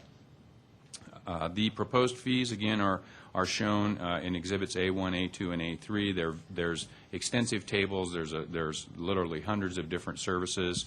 As these fees relate to our collection customers, particularly our residential customers, the cost of single can service, which is our most common service up in these areas, would be proposed to increase from in Area 2 from $20.31. It would increase up to $20.87 per month, which is an increase of 56 cents. In Area 3, the increase would go from $17.72 up to $18.19. The reason for the disparity between those two areas is that the more dense Area 2 is more densely populated. The travel time between stops is much lower, so TTD is able to provide that service on a somewhat less expensive basis on a per unit basis. Notices specifying the date and location of this public hearing were sent out to all of the customers. They were also advertised pursuant to the appropriate regulations. Something new that we have to do this year is that we've actually collected protest letters. Proposition 218 requires that we collect protest ballots, if you will, or letters. Those were sent to the clerk of the board's office. I will ask at the end of the hearing, I'll ask that your board ask the clerk of the board to tabulate those for us. They've already done that work. I haven't seen them yet. So that we did that so that they're being held in a neutral office. They're not being held by my office, so that there's no no potential conflict. With that, I would be happy to try to answer any questions your board may have, and I would remind you that this is a public hearing. Ask you to conduct that public hearing and consider the recommendations. Have any questions? I have one clarifying question. On the cardboard fees, would business owners still be able to take cardboard directly to the MRF if they didn't want to purchase a dumpster? Yes, it's simply to offset the cost of collecting. Since the revenues from the cardboard no longer do that, it's essentially just a service cost to cover that. But they will still be able to drop off cardboard at the MRF. Thank you. You're welcome. Any other questions? Okay, no more questions. I will open up the public hearing.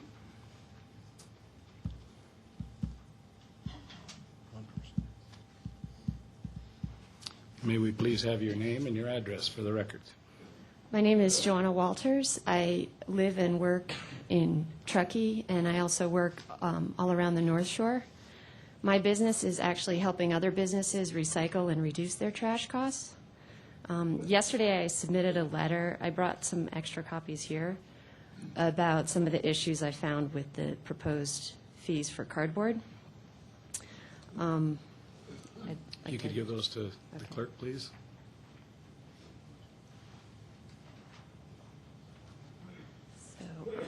Basically, I understand that the economics would require some type of fee for cardboard service.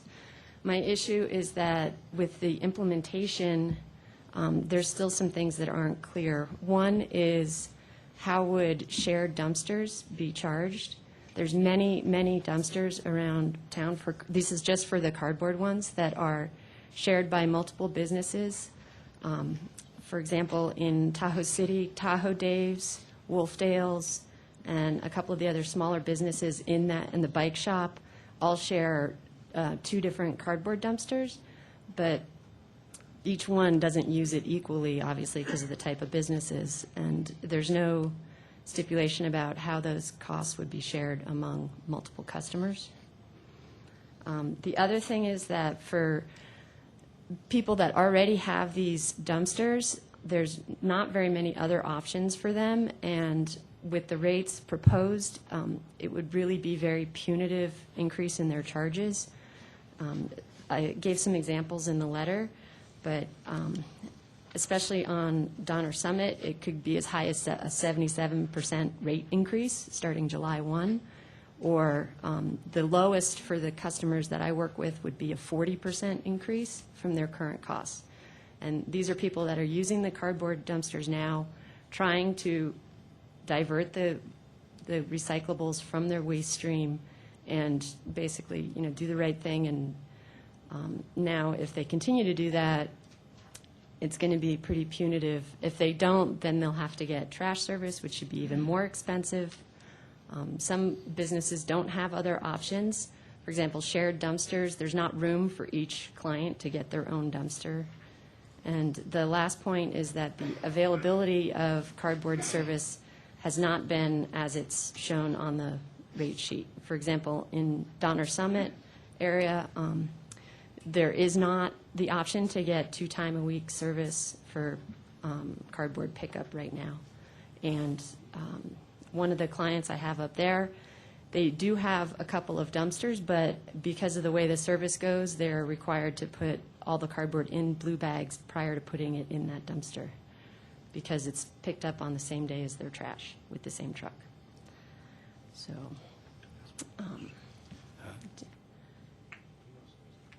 yeah. I'm sure facility services, but I want to clarify for the purposes of the protest hearing, you're neither a resident or personally pay any of the garbage rate fees, correct? Well, it directly affects my entire business, and I have multiple clients who do personally pay this, Okay. and I'm here on their behalf. Can you tell us how many of those clients are protesting? All my clients are protesting, and there are 6 in Placer County area. Thank you. Any other questions? No, thank you. Why didn't they show up then?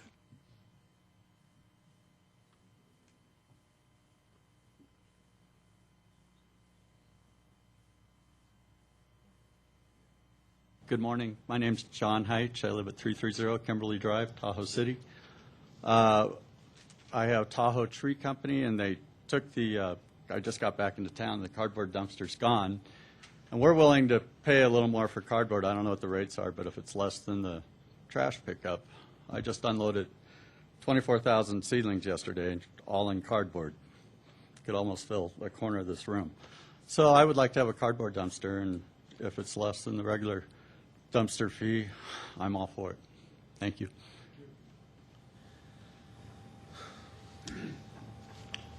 Any other comment? Seeing none, I will close the public hearing. Do you want to maybe address at this time Do we need to, do you want to? You know, I think in terms of the multiple users issue, that's something we'll work with our contractors on to make sure that they're communicating with businesses.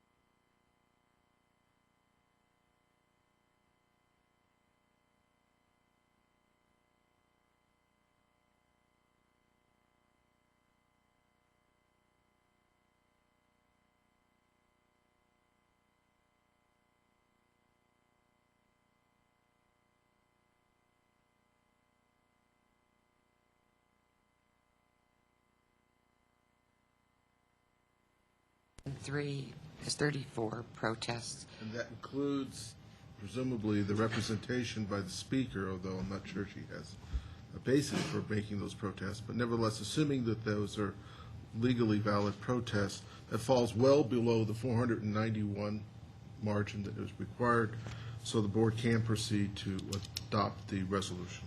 Okay, including the 6. Yes. There's a total of 40 protests. Thank you. Bring it back to the board. I would make a motion to adopt the resolution authorizing the chairman to sign the amendment that adjusts the rate fee, the franchise fees for areas, excuse me, the fee adjustments as well as franchise fees for areas 2 and 3, and that we incorporate the findings pursuant to section 21080B8. Second. All those in favor? Aye. Opposed? Thank you. Good job, Jim, laying that out. Okay, the next item is item number 5, Public Works Award of Federal Transportation Administration Funds. Mr. Garner again.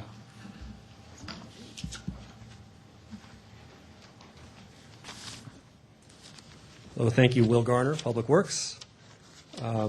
This action is 2 actions requested. One is to conduct a public hearing, to take public comment and consider the Placer County's receipt of over $1.4 million of Federal Transit Administration funds from the American Reinvestment and Recovery Act, the Economic Stimulus Act. And then secondly is to approve a resolution authorizing the Director of Public Works to apply for these funds and then execute the agreements to receive the funds. There are 3 different funds or applications for funds involved here, and we're already working on them because the act requires fast action on actually making the applications for the funds and then receiving the funds and then using the funds. So we're having to kind of work simultaneously to getting your approval here. The first one is $251,000 for preventive maintenance that we're going to apply for from the FTA 5311 non-urbanized program. And those funds will go to the mostly to the TART system for things like engine and facility maintenance activities that we normally wouldn't conduct that would help us reduce our operating costs over the next couple of years. Things that are well needed, though. And then there's just over $75,000 in a second application that will go towards the Tahoe City Transit Center, along with several other funding sources. And then third is $1.1 million from the urbanized portion of the federal transit funds, and that's for 2 Placer Commuter Express buses, which your board actually 2 weeks ago authorized us to move ahead on the purchase of those. And this would be the funding that would fall in place for the last 2 of those 5 buses. So all in all, today in this action is $1.4 million or just over that we're seeking your approval for. And this is not all of the federal transportation dollars under this act. This is just this particular amount of money through this application program process requires a public hearing. And so we're asking you to open a public hearing to consider comments on this. Any questions from the board members? Seeing none, okay. I will open up the public hearing on this item. Anybody wishing to make a comment? I don't think anybody will object to us getting this money. I didn't Tell them to Clinton. Yeah. I will close the public hearing and bring it back to the board. I move we approve the resolution authorizing the Director of Public Works to submit applications and execute agreements to receive $1.1 million in Federal Transit Administration funds and $326,786 in Federal Transit Administration funds under the American Recovery and Reinvestment Act of 2009. Second. All those in favor? Aye. Opposed? Thank you. Thanks, Will. Now we'll move on to the department items. Item number 6. I was looking at this, Clark, and I was wondering, why are you doing road maintenance and IT? It's because Jim Bogan, who's my purchasing manager, is in Arizona this week. So I'm up here in Tahoe this week, so that's why. Okay. Good morning, Chairman Rocco, members of the board. I'm Clark Moots, Director of Administrative Services. Item 6A is requesting your board's approval to award competitive bid number 9871 for concrete asphalt used for road maintenance to Vulcan Materials of Roseville and Grass Valley. Vulcan Materials was the only bidder and was also last year's contracted vendor. Procurement staff contacted the other potential bidders who stated that they did not bid either due to their production facilities being too far away to be competitive or because they did not supply asphalt concrete. Vulcan Materials' bid is at the same price as the previous year's contracted price.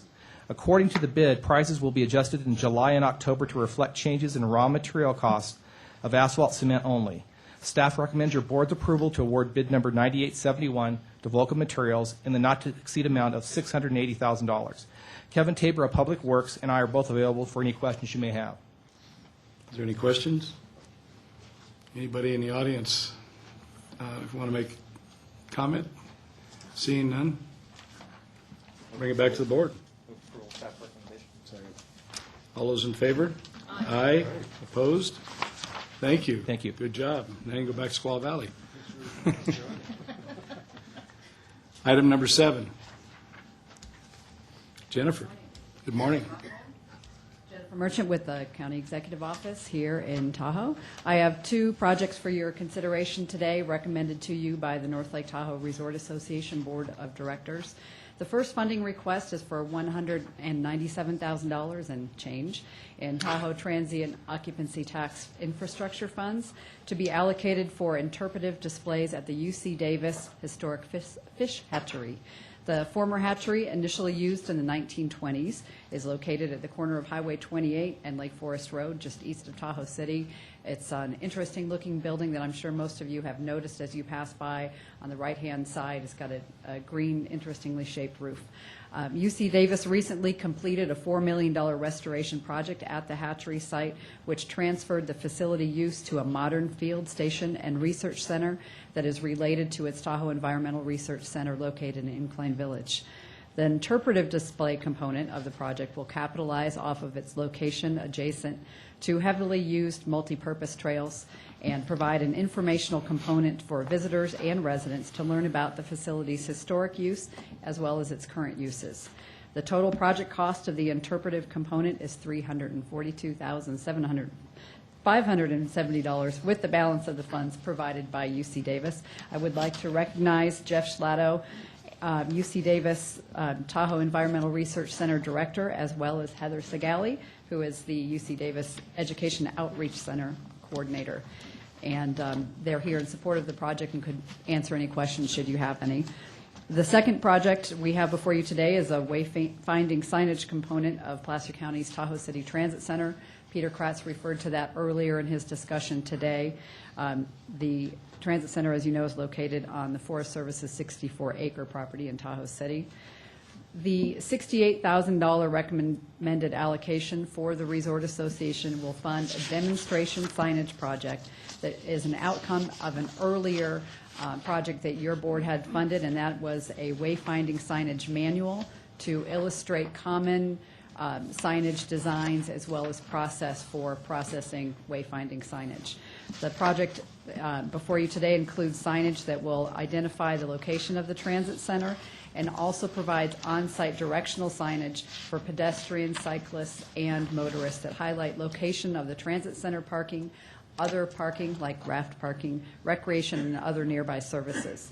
And Nova Lance Segi from the Department of Public Works, who is the lead on the project, is here if you have any questions about that project. Both projects are consistent with the Tourism Development Master Plan approved by your board and the Resort Association Board, and are recommended by the County Executive Office today for your approval. Happy to answer any questions. Any questions? Seeing none, anybody in the audience have any questions on this item?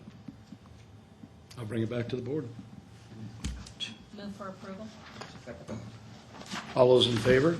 Aye. Opposed? Thank you. So that takes care of 7A and B then? No, just A, okay. So 7B. Chairman?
Jim Durfee with Facility Services and Linda Oakman with the County Executive Office. We're here today to provide you with an update on the Capital Facilities Financing Plan.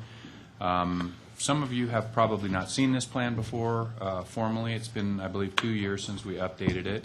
But this is a tool that we have used over the last decade or so to track and plan for and allocate funds for capital facilities.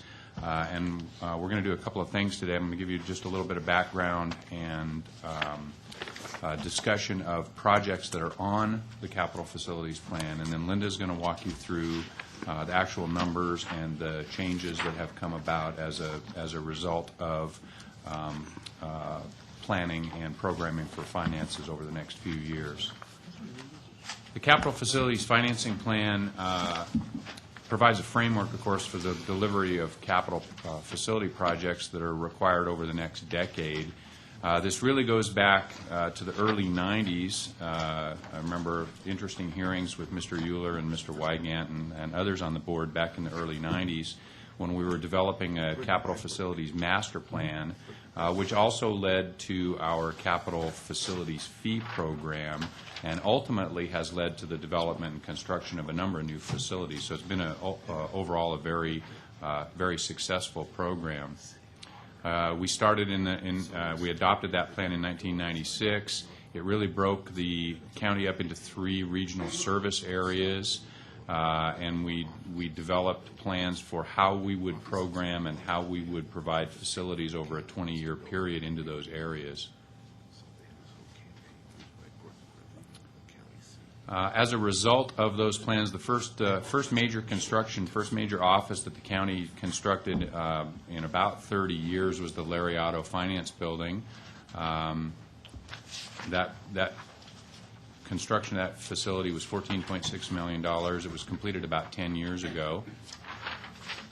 We followed that with the Juvenile Detention Center, an $8 million facility was completed, and then the Main Jail Housing Unit 4, which was a $7.5 million facility upgrade. And I think you're seeing the theme here that the planning process that your board and previous boards went through very successfully delivered a number of projects. The Fulweiler Admin Building at $2 million. The Community Development Resources Center was a $30 million facility. The Auburn Justice Center is a $37 million facility. And more recently, the Children's Emergency Shelter, $13.8 million. The South Placer Justice Center site and the courthouse, the Bill Santucci Center, $68 million construction project. And our most recent addition was the South Placer Building B, which we're going to have a raffle for to decide what we're going to call it at some point in time, have a dedication of that. But that was a $21.6 million facility.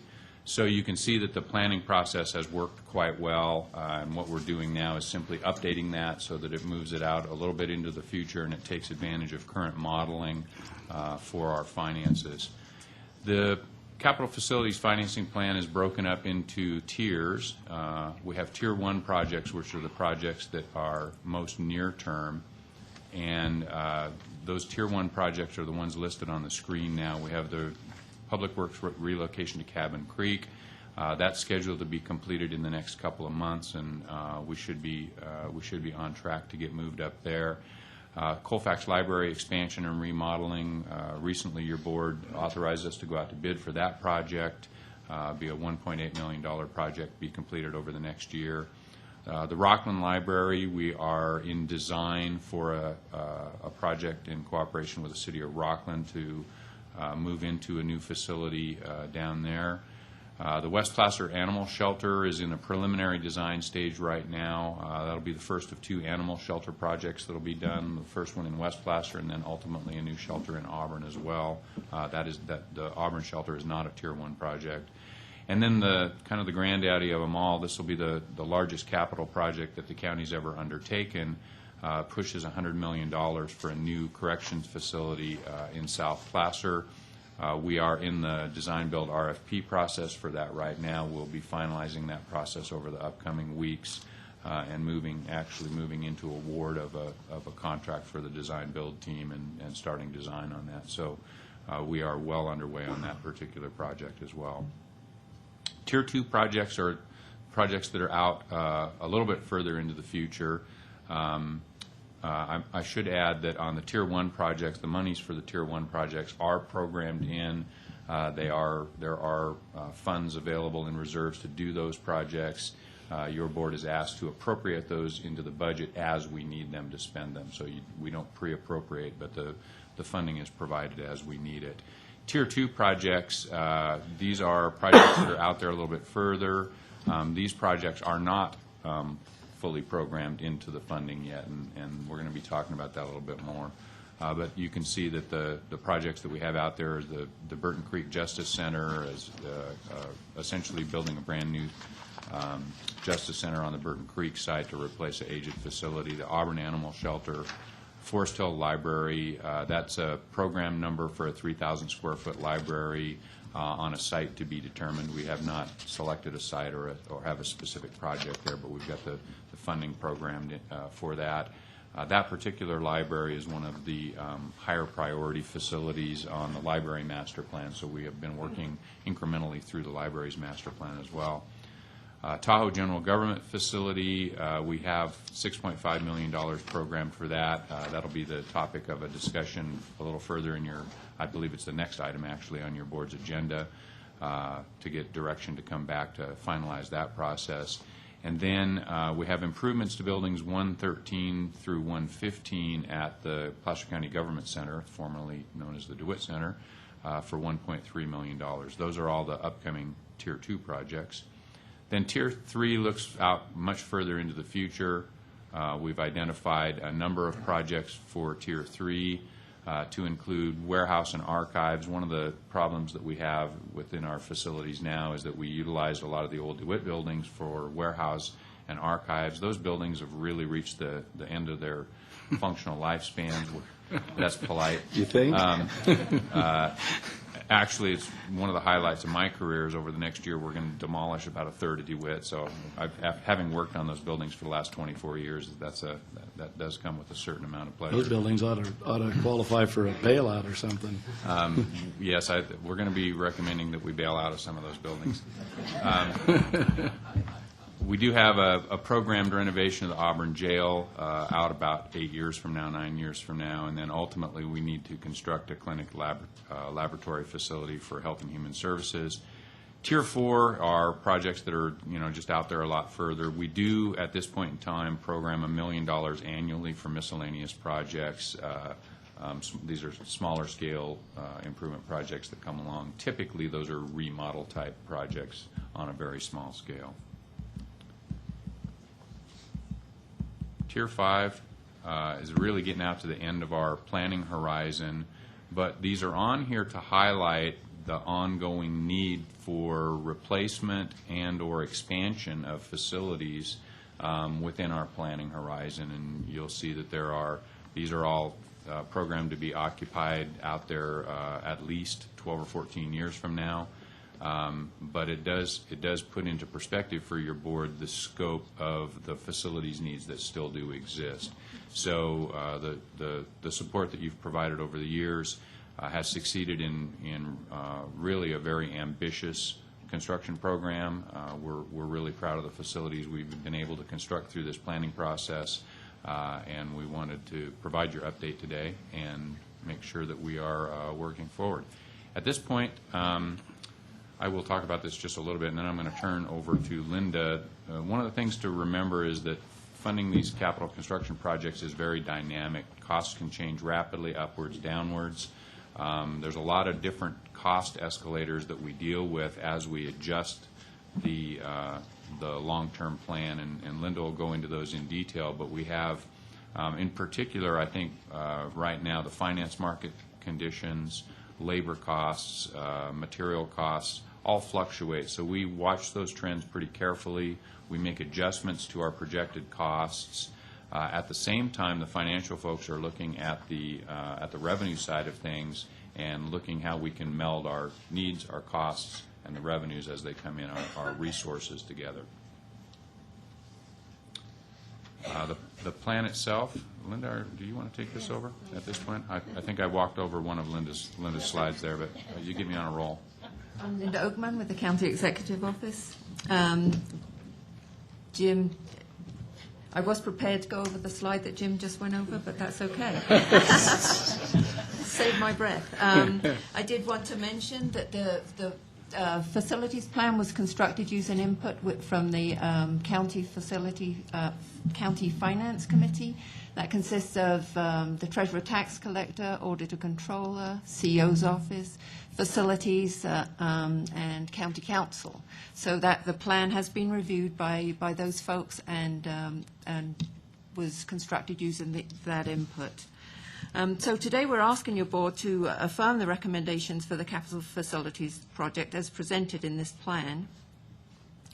Since the plan was last updated, excuse me, I'm sorry, I have to fumble with this a little bit. Since the plan was last updated, the economy has entered a recession, and the ongoing funding. Ongoing funding has been significantly reduced. The plan provides a framework for funding the critical projects that Jim just presented. While there's sufficient funding in the plan to fund these projects, some of them have been delayed due to funding constraints. The plan maximizes the use of capital facility impact fees where construction is due to growth. And no additional debt is recommended in this plan because currently the financial markets are volatile. And because of the current economy, the outlook for local governments is a negative outlook. And as a result, the municipal bonds are less attractive to investors.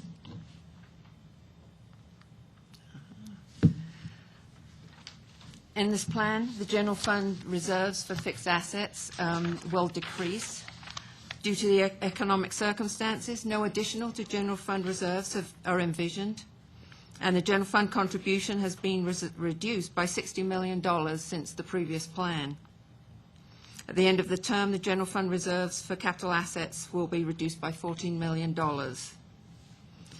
Impact fee balances also will be reduced by 50% or $24 million by the end of the plan because the use of impact fees in this plan is maximized and we use it where we can. But also the revenue from capital facility impact fees is significantly reduced from the last plan because of the lack of development. And at each annual update, the revenue estimates and debt issuance will be reevaluated. The plan uses a number of funding sources, as shown in the slide. The general fund is the largest contributor. We've talked about using the capital facility impact fees on a cash basis. The slide shows the breakdown of the types of facilities that we're using the impact fees for. The South Placer Adult Detention Center will use the lion's share of the fees in this plan.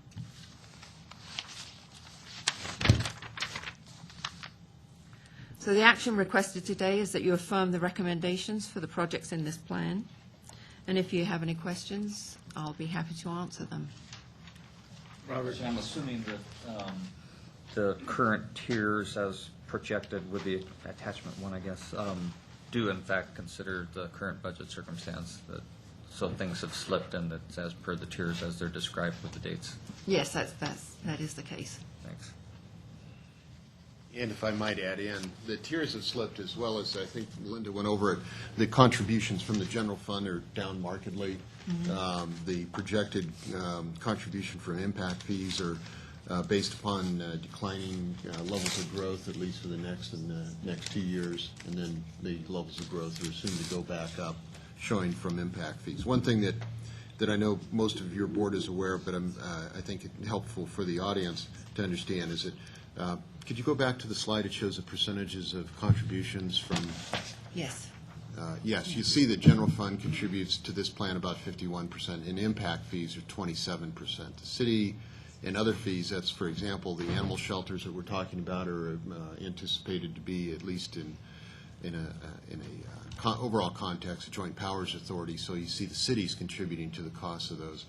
Securitization, again, very helpful. Your county treasurer in particular has looked at it's a tobacco settlement revenues that are securitized in terms of a bonding source that bring cash to us in large amounts, and that's been plugged in, already been used in the past and anticipated to be used in the future. The reason why there's general fund dollars in there, and it also deals with where your individual projects are cited and when they can be constructed, is impact fees are only collected and only can be utilized to offset the percentage of growth, the cost and square footage of new facilities serving new growth. And so you'll see a high percentage of impact fees being used, obviously in the far west or south of the county where we've had the highest amount of growth, because that's where those large revenues have come in historically, and represented there by the $37 million, because it's essentially paid at the building permit stage on new development, where you have very low levels of development. You do not have those level of impact fees coming in, and hence the general fund picks up a larger portion of those type of projects. So you think of it in a regional context, especially to the far west, the Santucci Justice Center, or even facilities in Auburn, significant contribution of impact fees on those type of facilities. As you move upslope, in counting the libraries potentially in that, and especially up here in Tahoe, you'll see much more larger amounts of general fund because you have decreasing amounts of growth, yet you need to replace these facilities. And so I think it's, again, many of your board members are aware of this relationship within the funding sources, but they're very large numbers, and I think it is just helpful to explain that in a regional context. Any other questions, Robert? Any questions? Jennifer? I wanted to follow up on Mr. Miller's comments about the general fund monies being used for these projects. It's a real benefit to us here in the 5th District because of our less dense development patterns and the fact that we have not grown, mercifully, to many of you, as the way the west end of the county did. I'd also like to point out that we really are the beneficiaries of this. Of the 10 Tier 1 and Tier 2 projects, 5 of them are actually in District 5, and 3 of the 10 are here in the Tahoe Basin. So this is a, the capital projects that we're looking at really within the next, I'd say, 5 to 6 years are going to be of real benefit to us. One thing I did want to just get a clarification on, and Jim, if you could just address this, that $6,500,000 that's currently allocated in this document for the Tahoe Government Center, that is just for the property acquisition. Is that correct? Correct. When we, and this will be the topic of our next item, but when we embarked on that program 3 years ago, we plugged that number into the finance plan for the purchase of a piece of property. It gets lost in the discussion a little bit, but what we've always intended to do was purchase a piece of property. We projected what that cost would be and put $6.5 million into the plan for that. That is the only money that we have programmed in this finance plan for that center until you get out to, it was either Tier 4 or Tier 5. I don't recall off the top of my head. But we don't have current funding beyond that program. Thank you.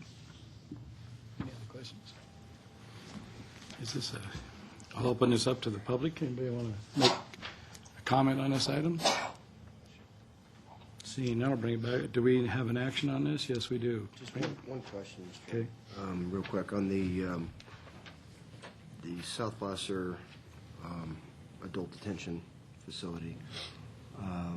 You say we are closing out the RFP process, or you're creating the RFP itself? No, we are in the final stages of interviewing teams and making a selection.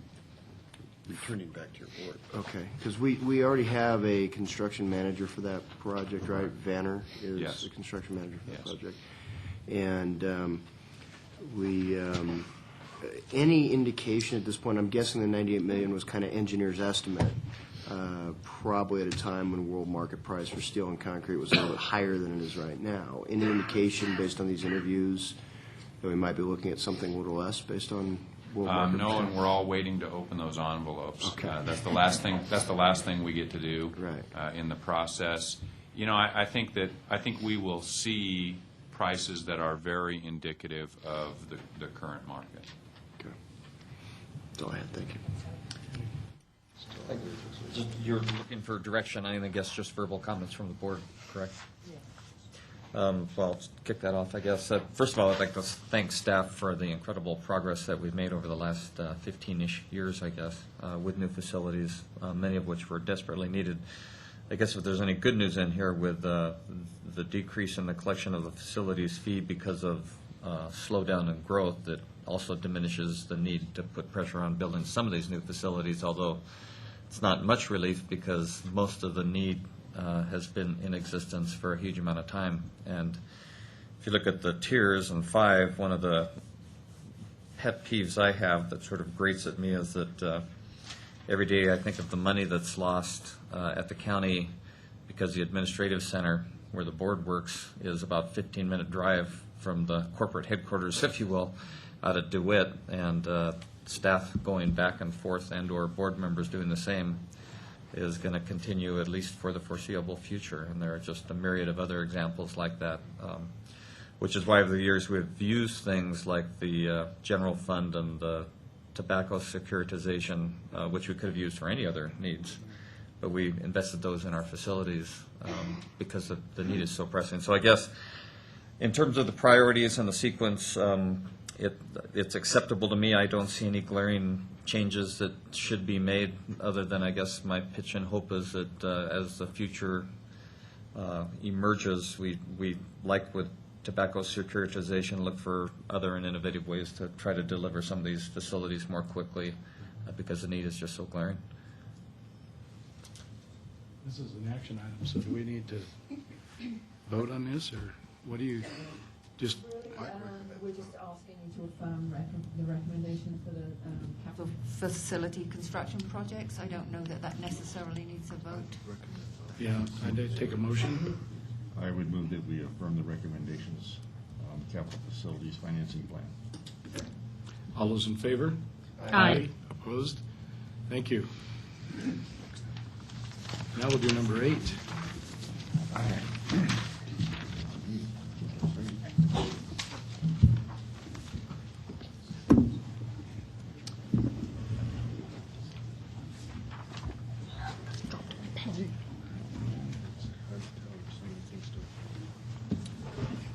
Thank you, Mr. Chairman. Jim Durfee again with Facility Services. The item that we have at this point in time is an update on our Tahoe Government Center site selection process, and we've got a couple of actions that we're going to be asking your board to take. This is a project, as you're aware, that's been ongoing now for about 3 years. We're going to be providing you with an update on the site selection process. There's been a lot of progress, a lot of work done in the year since you've heard this last, and we're going to be asking you to provide direction related to the selection priorities and for a process and timeline for finalizing our process for a site selection, and I'll expand on that later on in my presentation. The map that's up there simply shows the various sites that are on the table as we speak. I will be providing brief discussions of each of those sites. Back in April of 2006, your board authorized staff to proceed with a site solicitation to acquire property that would ultimately enable the consolidation of general government occupancies that are currently located in the Tahoe area in leased facilities. Our purpose in this consolidation effort was to bring departments and divisions from various leased buildings into a much more efficient county-owned facility. Just like everywhere else in the county, your board and previous boards have always tried, where possible, for us to own our own facilities rather than lease them where it makes sense, where we have long-term occupancies. We tend to be in business for a long time in certain business models in areas, and that's what we did here. Was we chose the business models, the various services provided that are very long-term. Those would include the Community Development Resources Agency, the Environmental Health Division, the County Executive Office, PIO, Emergency Services and RDA staff, the Department of Public Works, which is now out in Truckee, their engineering folks, the Assessor's Office, and then we could possibly co-locate with other agencies, including TRPA and the Air Pollution Control District, to provide the theme here, of course, is that these folks are all in the land development arena, and it would provide our customers with, if you will, with kind of a one-stop shopping approach.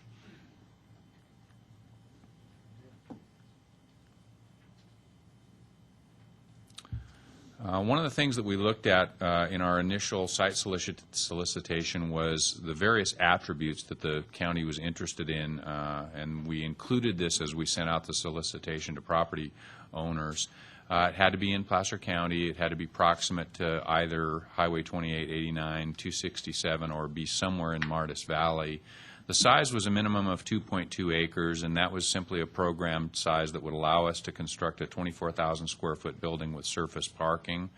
And it would have to provide convenient year-round access to I-80, and then existing and future access to alternative transportation modes as those come along. The site would have to have development capability, access to supportive infrastructure by 2010, 2011. That was simply the timeline that we had put into the criteria. We wanted to only do limited grading or special soil preparation. We didn't want to buy a site that required mass earth movement or had stability problems. We wanted limited environmental constraints. We didn't want a site that was going to be difficult to either entitle or construct on from environmental perspective, and we preferred that it be within redevelopment areas so that we could provide those redevelopment opportunities. The site also needs to have compatible surrounding land uses. We wanted it to be separated either by distance or significant natural or existing man-made barriers from residential or other incompatible land uses. We don't want to be a bad neighbor to anyone. We wanted to be able to comply with land use designations. In other words, we didn't want to go through significant rezoning or other significant entitlement changes. The site would preferably be proximate to other public, industrial, or commercial uses. We didn't want to do conversion of land that's currently used for grazing, timber production, or is designated as open space or protected habitat. I go through all of that to kind of set up the stage for the discussion of the properties that I'll get to in a minute. Finally, we wanted the fiscal consideration. Owner had to be willing to enter into a land option. There had to be an ability to develop or access infrastructure at a reasonable cost. We also wanted to have the ability to secure and develop the site at the lowest cost. So we were, from the very beginning, we were putting together criteria that would help us narrow this down and choose a piece of property. Previous board actions related to this: in 2007, your board directed staff to perform more extensive evaluation on finalist properties. Originally, we had about a dozen properties we were looking at, and some of them just fell out of the process. Some of them, the owners elected not to participate after they got into it. And we had been through this winnowing down process. And in 2007, your board essentially shortlisted the properties to a property in Tahoe City called the Trading Post Center, which subsequently the owners removed from the solicitation. They elected not to participate. The BBLLC properties in Kings Beach, which your board is familiar with, and then Lot G in Timmelick in the Martis Valley was the third property that you asked us to take a further look at. Throughout this process, we've received a lot of community input. We've done, I believe we're up to like 14 or 15 public meetings now in terms of keeping the public informed and getting their input to the point where they're really tired of seeing us and they want us to get on with life, and I don't blame them. We have been out talking to the public, and the things that they've told us just all along is that the project should be in the basin. It shouldn't be out in Martis Valley. They really like the idea of a TRPA co-location. They like the idea of a community enhancement project. They like being part of that. And the idea of being a catalyst to revitalization of an area was important to them. Most recently, your board took action last March to do a couple of things. You eliminated the Timmelick property in Martis Valley. You directed us to monitor BBLLC's application into the CEP process and to work with them to better quantify their costs. You may recall at that point in time, staff was concerned that the per square footage cost of that project was very high. We've worked very closely with Stephen Brown and his project to better identify and better quantify and understand those costs, and we believe A, the costs have come down somewhat, and B, we believe that the costs that are as presented now do provide a realistic picture of what the project will cost. But you also directed us at that point in time to continue to pursue new property leads and other economical opportunities for development. We did not go out and solicit for more properties, but we have had 3 properties come to the table since that time. We've gone through the same type of due diligence on those 3 properties that we did on the previous properties, and that's really the culmination of that effort is today to discuss those with you and get further direction. Properties currently under consideration at this point would be the BBLLC property, certainly, and then the Tahoe Tree Company property, which is located in Tahoe City, down near Grand Labakan, the Highlands Village project that is at Dollar Point, and then the North Tahoe PUD has come to us with a concept of co-locating with them on a portion of their property near the park off of National Avenue.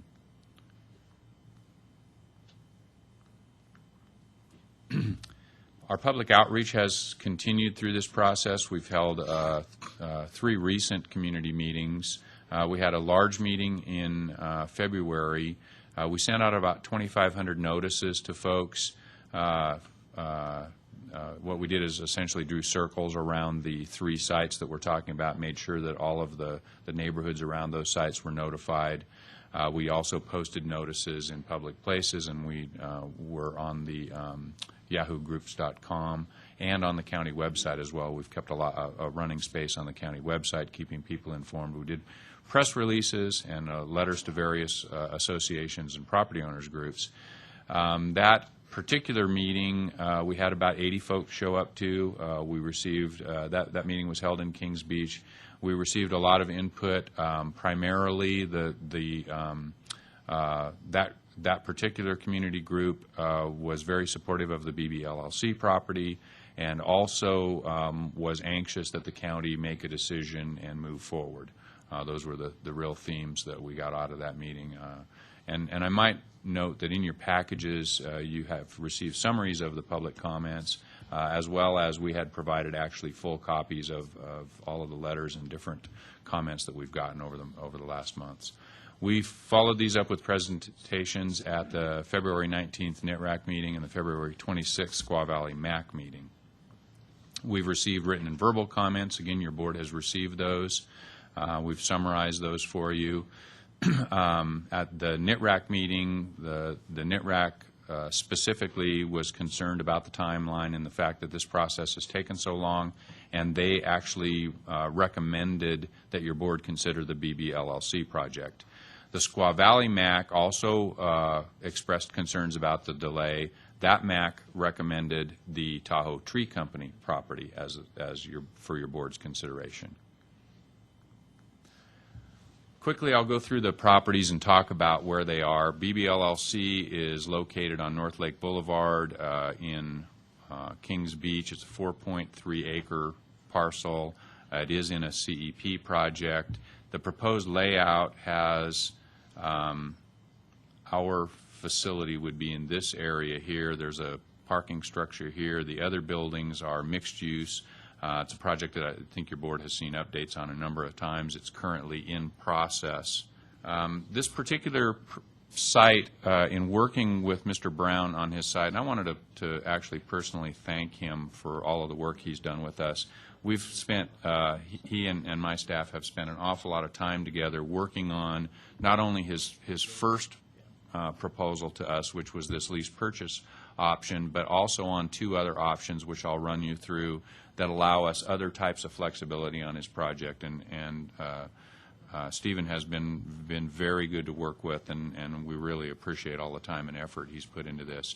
His first option, or his first proposal to us, was a turnkey developer-constructed project that would be built under a 7-year lease. It could be done a lease purchase. It could be done under different terms, simply a owner-financed mechanism. The county, under that proposal, would acquire 63 spaces within the parking garage that I pointed out earlier. We would also need 26 off-site fleet parking spaces to be constructed by the county, not part of this project. And we would be taking advantage of a 28-space public parking lot, which would be constructed by the redevelopment agency. It would be used by our customers and employees during the day. It would be available to the public as sites were available in it during the day, but then, of course, on the evenings and weekends it would be available to the public as well. The pro forma project cost, and this is something that you're going to see on all of these, what we tried to do was put together a project cost that included all of the costs, including, if it were appropriate, financing costs. So that's why you're going to see quite some variability in this cost. This particular project pro forma cost at $29.6 million includes that 7-year lease purchase agreement and the financing costs that accrue to that. The minimum county cost to move in would be $7.1 million that would be required in fiscal year 2012-13. That is broken out into the 63 spaces and our first lease payment. It requires a near-term commitment to spend the money, and it requires a commitment to spend the entire amount of money, and that's important to the discussion. This project is not purchase of a piece of land, which is what we had initially set out to do. This is actually the participation in and purchase of a fully turnkey facility that would be ready for us to occupy. This project does happen to have the lowest, what we called ongoing lease expenses, meaning that it is the project that would most rapidly eliminate those other outside leases that we are using. So that you'll see that theme in this comparison as well. That's what that means. Going on through that particular project, there's significant revitalization benefits. This project, as I think we're all aware, has very significant revitalization benefits to that neighborhood. It's a commercial core area. It's pedestrian and bike oriented. It would create great synergy, I believe, for other development in that area. It is close to bus service. There's bus stops close by. Having the county as an anchor is probably very critical to the success of this particular project. Mr. Brown has been clear about that, and frankly, staff agrees with him. We believe that our presence there would be a critical component of the success of that project. It is a CEP project. Again, as I said earlier, it's a turnkey project, and it has off-hour benefits of a number of amenities, primarily significant parking improvements in the area for the community. The project does come with risk. There's the potential risk of obtaining project approvals through the CEP project. We've heard that process is going to get cranked up here over the next couple of months, but we have been watching the TRPA process all along, and there is risk involved with that. The county doesn't have any control over a project timeline in this particular project. We're putting our fate in the hands of a developer, and we are dependent upon that developer's performance. Certainly, that's a measured risk. That's always something that we deal with on this type of a project.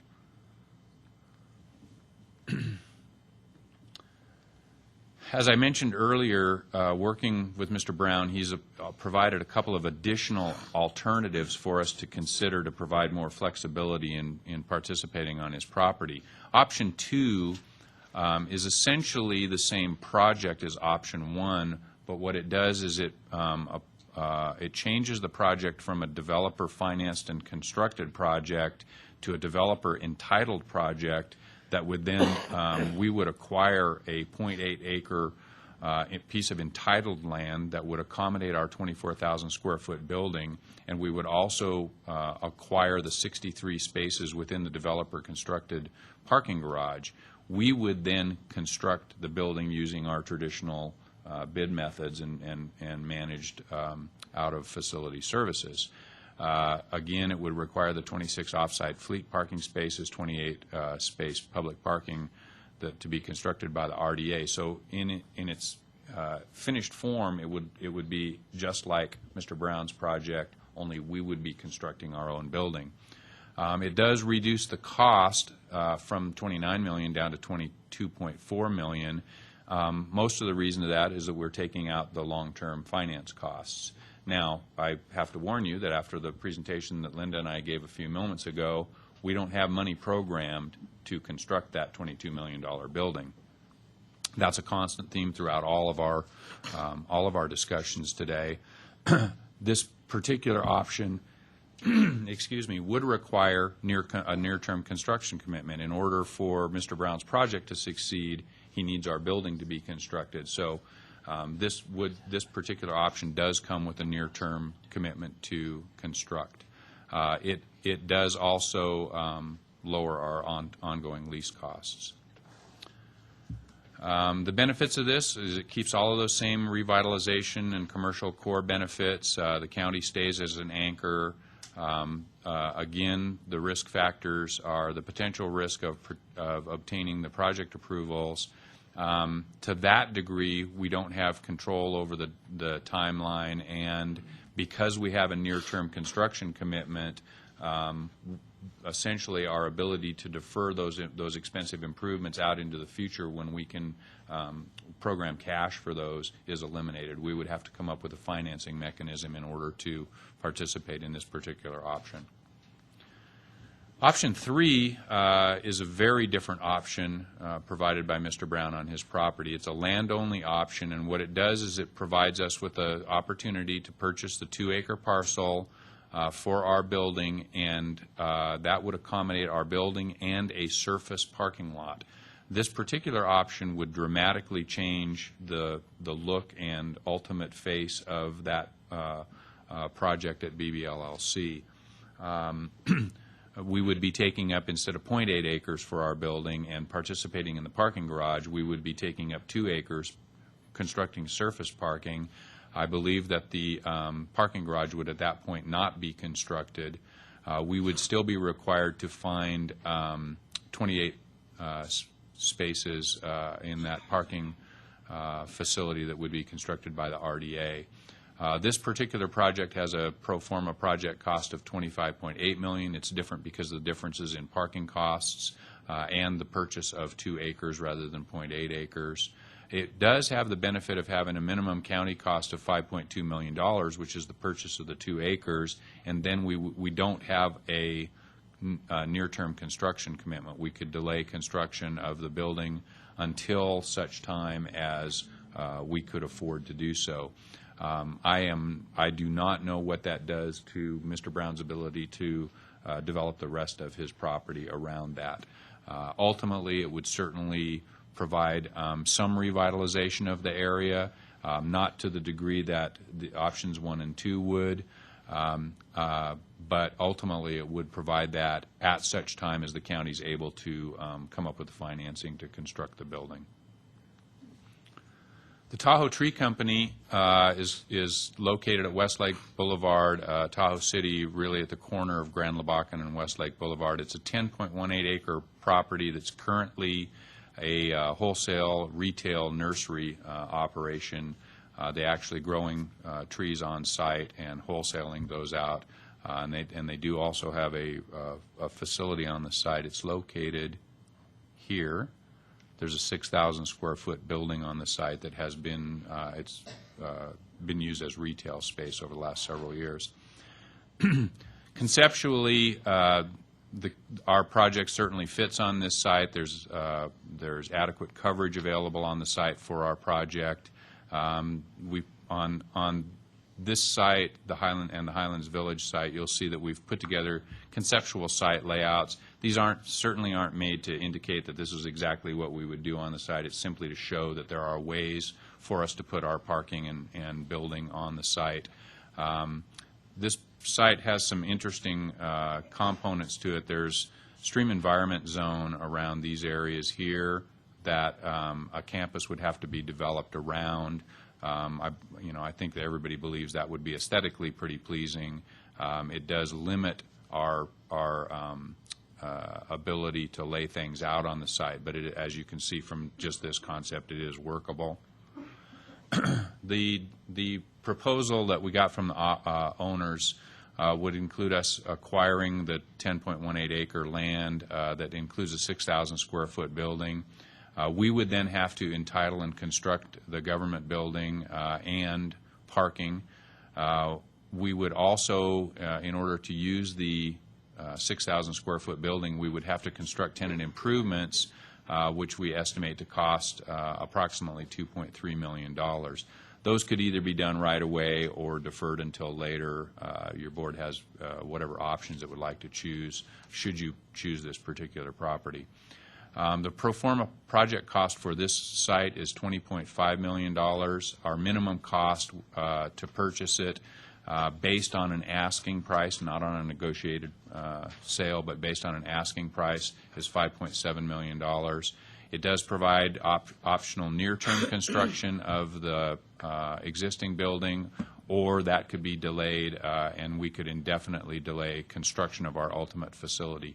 This has the second lowest ongoing leased expenses at $1.5 million, which does assume that we occupy the existing building in the near term in order to achieve those savings. Benefits of this particular site are that there is excess developable land. There's a moderate initial outlay for the purchase and TIs that allow near-term county occupancy. It is walkable distance to some amenities, not on the scale that the Kings Beach properties are, but there are some restaurants and stores within walkable distance, at least in the summertime. There are year-round bus routes nearby. There's a bike route that essentially the bike trail actually goes across the front of the property. It would maintain the existing nursery operator, and it would generate lease revenues based on that. The owners have indicated that they wanted to continue their wholesale operations on the site. And it does allow for the indefinite delay of the construction of a facility until funding becomes available. Risks potential on this particular site are certainly the risks of obtaining project approvals at a later date. We'd have to go through environmental review and entitlement to construct new facilities there. There's a potential risk of community acceptance and support of a project, as there is with any project that's not in process already.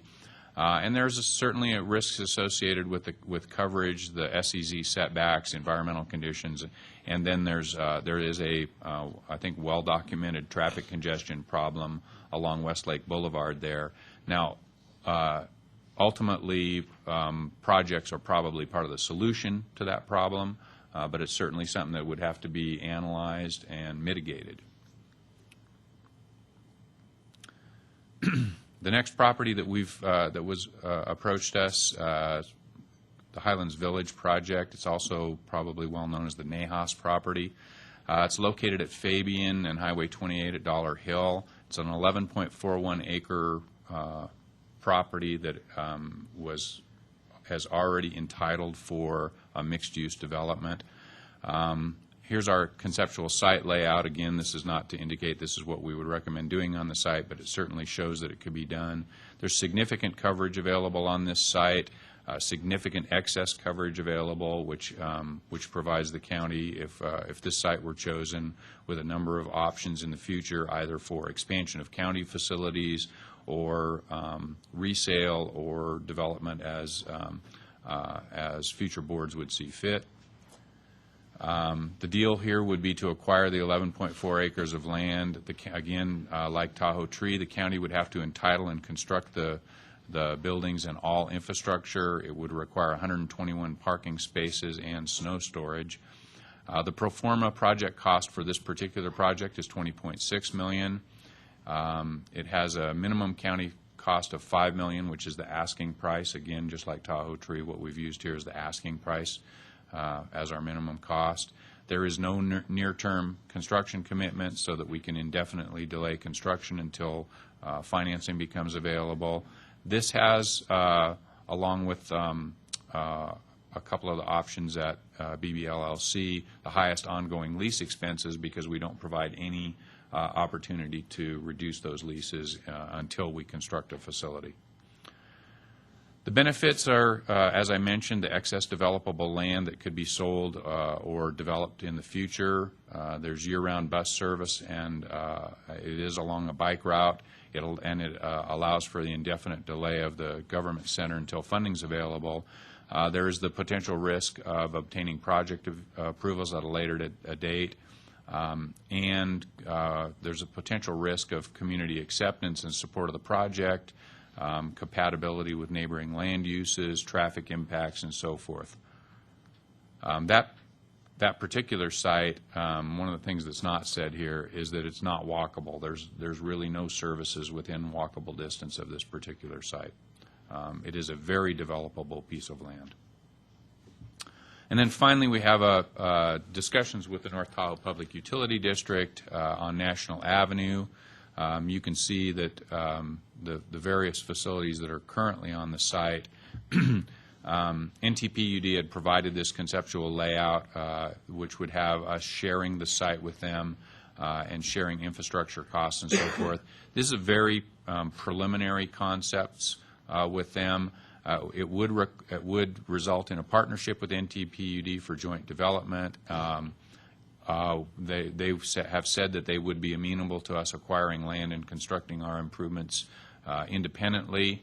It is a very preliminary proposal, so we don't have cost estimates, but presumably it would be in the same price range as the other projects, dependent upon the cost of infrastructure to the site.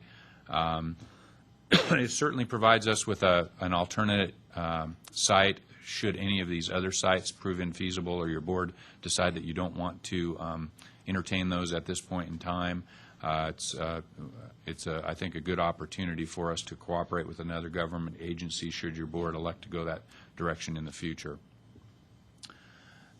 We've put together these tables of pro forma costs for your comparison purposes, and what I'll ask is that you concentrate on the light lavender or purple areas of each of these slides. Option 1, of course, has the highest pro forma cost because it has $6.8 million worth of financing costs in it.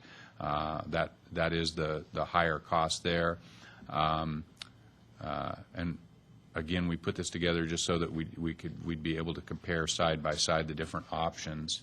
Option 2 has a $22.4 million cost with $1.7 million lease payments. This option is less expensive, if you'll recall, because we are constructing the facility with using our own financing, not using developer financing. Option 3 is the land-only project. Interestingly, it's the second highest pro forma project cost, and that has to do with the cost of the land and the construction of parking. The Tahoe Tree project is actually the lowest pro forma cost of all of the options by about $100,000, and then Highland Village is $20.6 million, is the second lowest.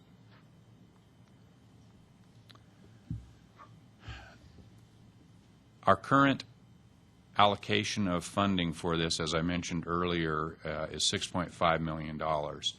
We put this table together to show what the minimum county cost and then potential near-term investment would be for any of the various sites. You can see that option 3, Tahoe Tree and Highlands Village, all fit within that particular fiscal parameter.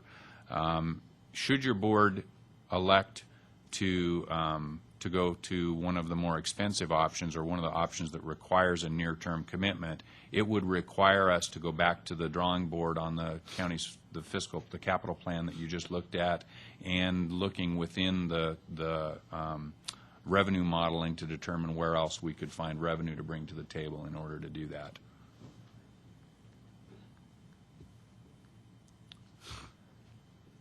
At this point, I'd like to entertain a conversation with your board about selection priorities. What we'd like to do is get direction from your board to finalize our analysis based on how your board prioritizes its desires and needs for these different sites.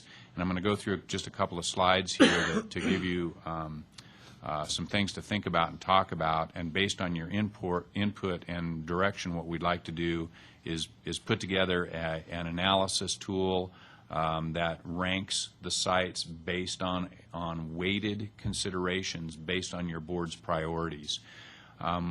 The priorities that we've come up with here are not intended to limit your board's ability to give us direction. They're simply a guideline, and they're based on the community input we've gotten and the information that we've gleaned and our professional analysis of the various options and sites. So as we go through these, I'd like you to please be thinking about them, and whatever direction you can give staff will be appreciated. In terms of facilities issues, we'd like you to consider things like the site's physical and location attributes. We've talked a lot about those already. Some of the things that we came up with were the site's various abilities to accommodate our facility requirements. Is it expandable? Is it proximate to community amenities, walkable, so forth? And then advisory board support, and by that what we mean is the NITRAC and Squaw Valley MAC support, and I think I said earlier that those two MACs have made recommendations. Revitalization, I think, is one of the key points that has been on the table all along. We'd like to know your board's how much weight your board wants us to give revitalization. Does the site achieve redevelopment goals, economic synergy, all of those kinds of things?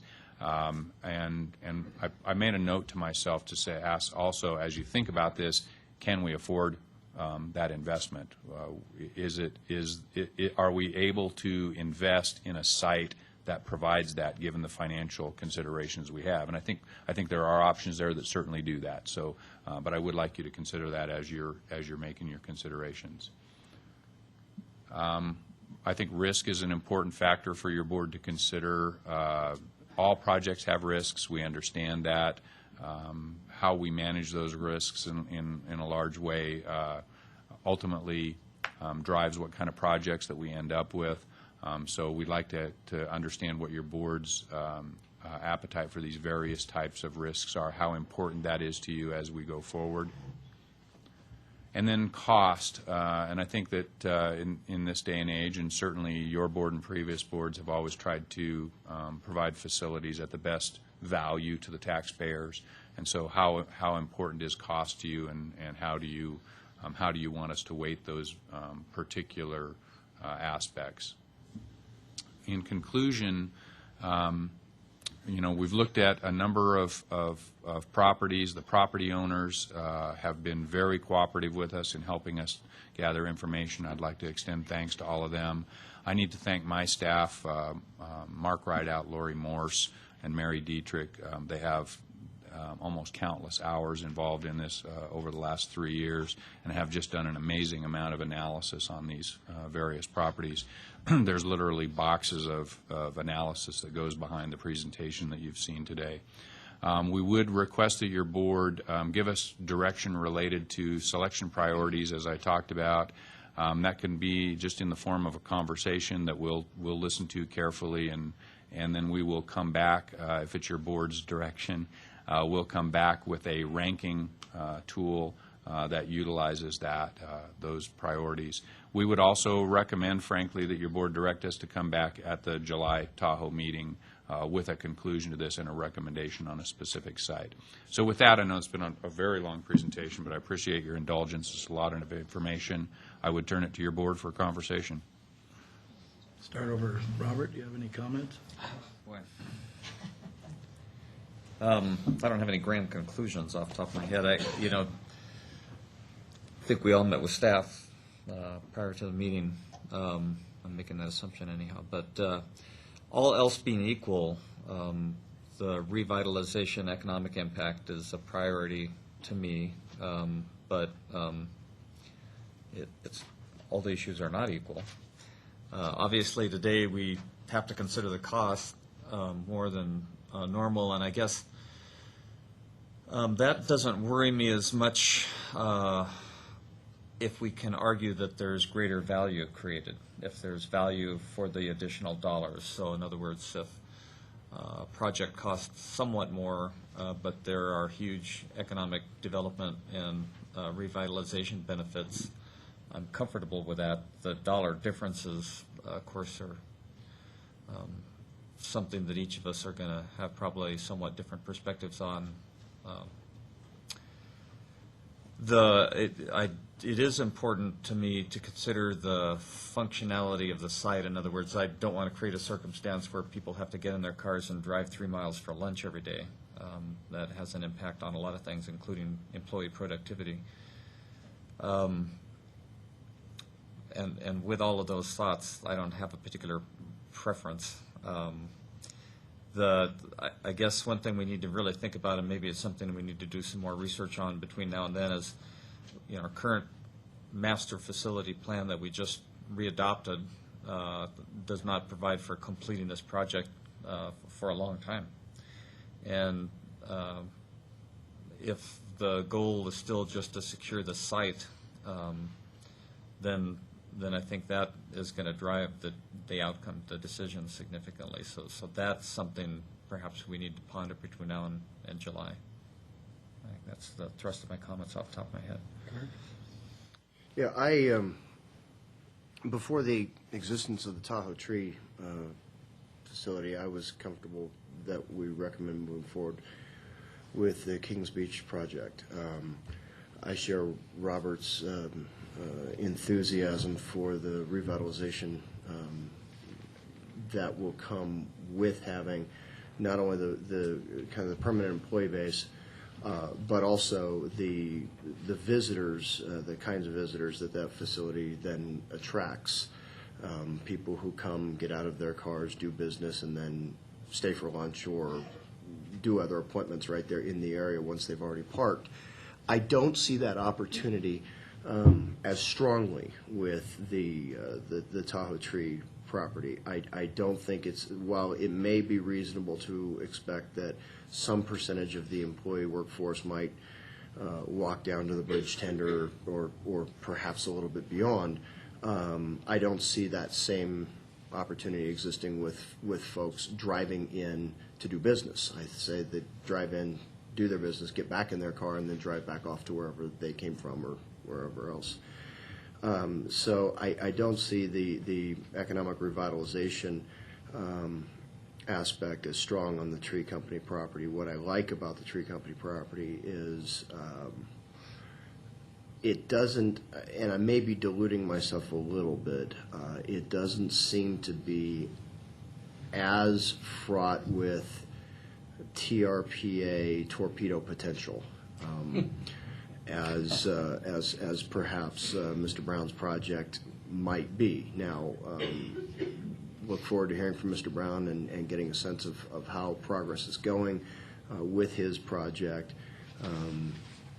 because I think as we've gone throughout this process, that particular location, because of what it can mean to the Kings Beach area, has been and does continue to be my first preference. And quite frankly, just in terms of staff time moving forward, those are the two properties that I would be concentrating on. I think I share Robert's sentiment that the Dollar Hill piece is just too far away from anything. Jennifer? Thank you so much for a comprehensive presentation on this. For me, the revitalization and redevelopment aspect is above and beyond everything else. Obviously, finances play a close second in that.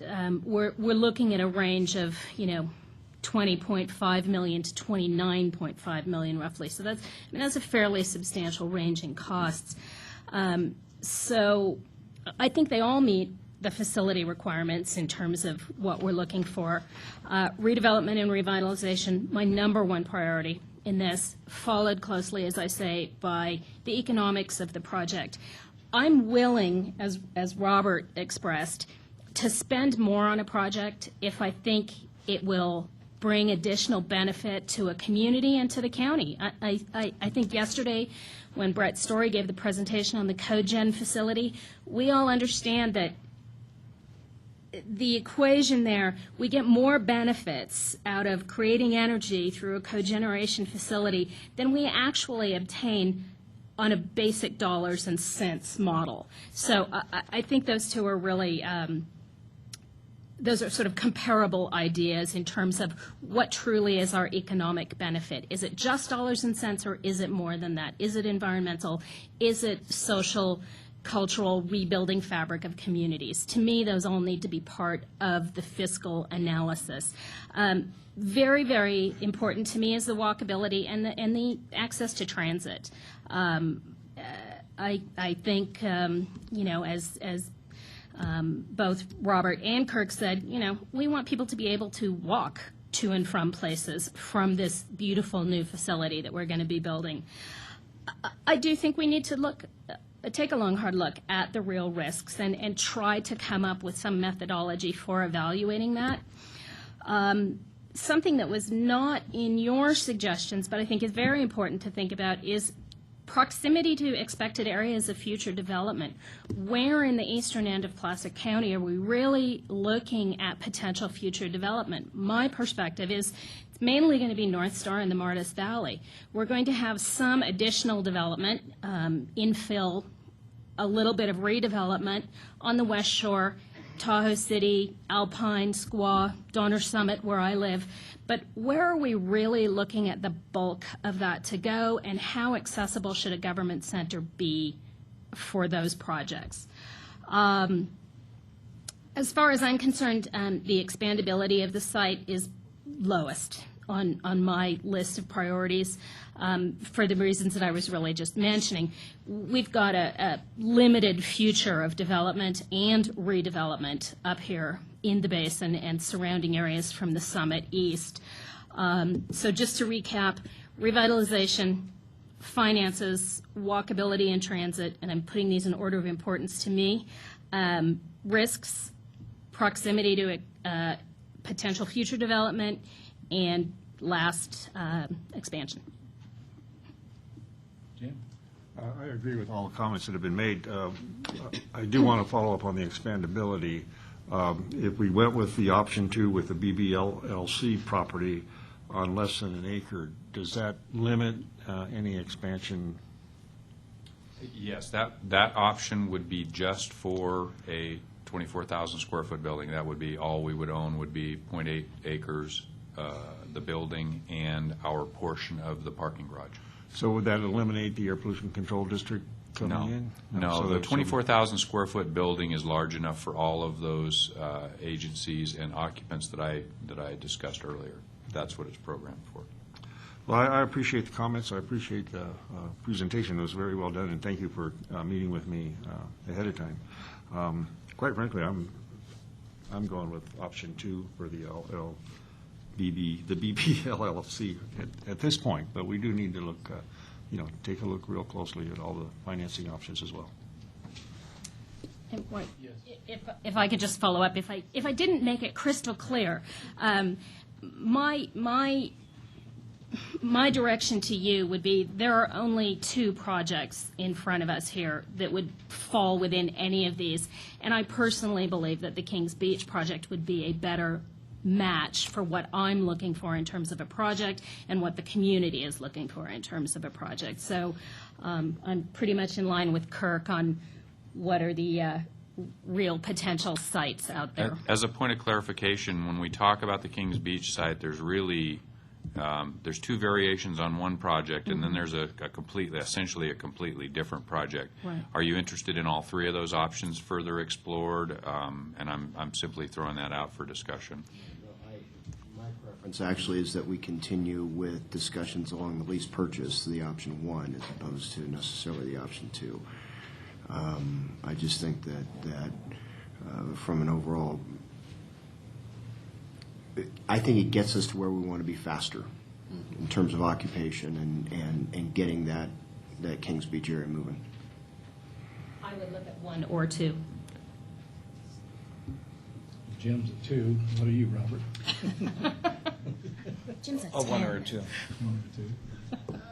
And I'll just make my comment real brief. I think that the revitalization impact of the BB LLC, any of the 3 projects, to me, outweighs any of the other, just because of what it will help us achieve in Kings Beach as a bigger picture. I would work on 1 and 2. And I mean, the sooner, I don't know how soon we can do this, but I mean, the cost is definitely going to play into this, what we can and can't do. But at the end of the day, I think we'd all kick ourselves if we don't take this opportunity to give Kings Beach another good jolt. And then I'll open it up for public comment now, because we already made our decision.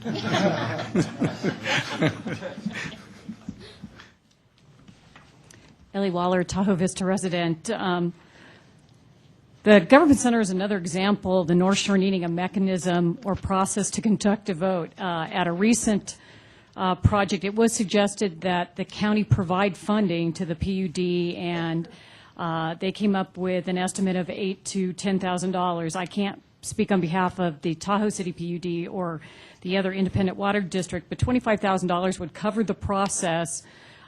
Is a small request in comparison to what you go through with public hearings on community input. My personal preference isn't on the board anymore. I thought the Martis preference was good. You wouldn't have to determine which community is in more need of economic revitalization. And I would just like to thank Jim also for the detailed package. Thank you.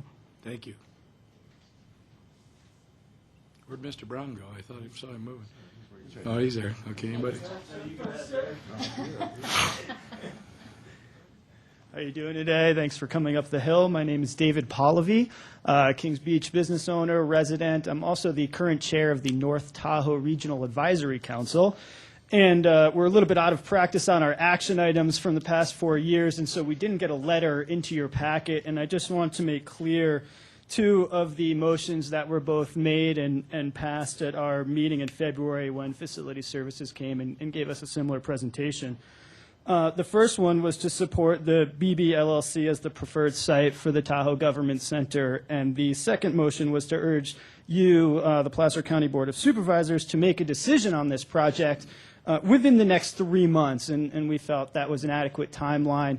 mostly because this project has been opened up and closed and opened and closed numerous times, and we've seen certain specifics of the proposals, et cetera, change as well. And it's time, and as our director here said, his staff has spent countless hours working on this. It's time to start counting those hours and dedicating some funds into some different places. So that's the first thing I wanted to say. And that was as the chair of the North Tahoe Regional Advisory Council. I'll now take off that hat and speak just as a Kings Beach resident and business owner. And just really echo a lot of what you folks have already said regarding cost cannot be the overriding factor. It is absolutely imperative and important. But I think there's some other ones to take into account. One being redevelopment potential. I think we've all agreed Kings Beach provides a great opportunity for that.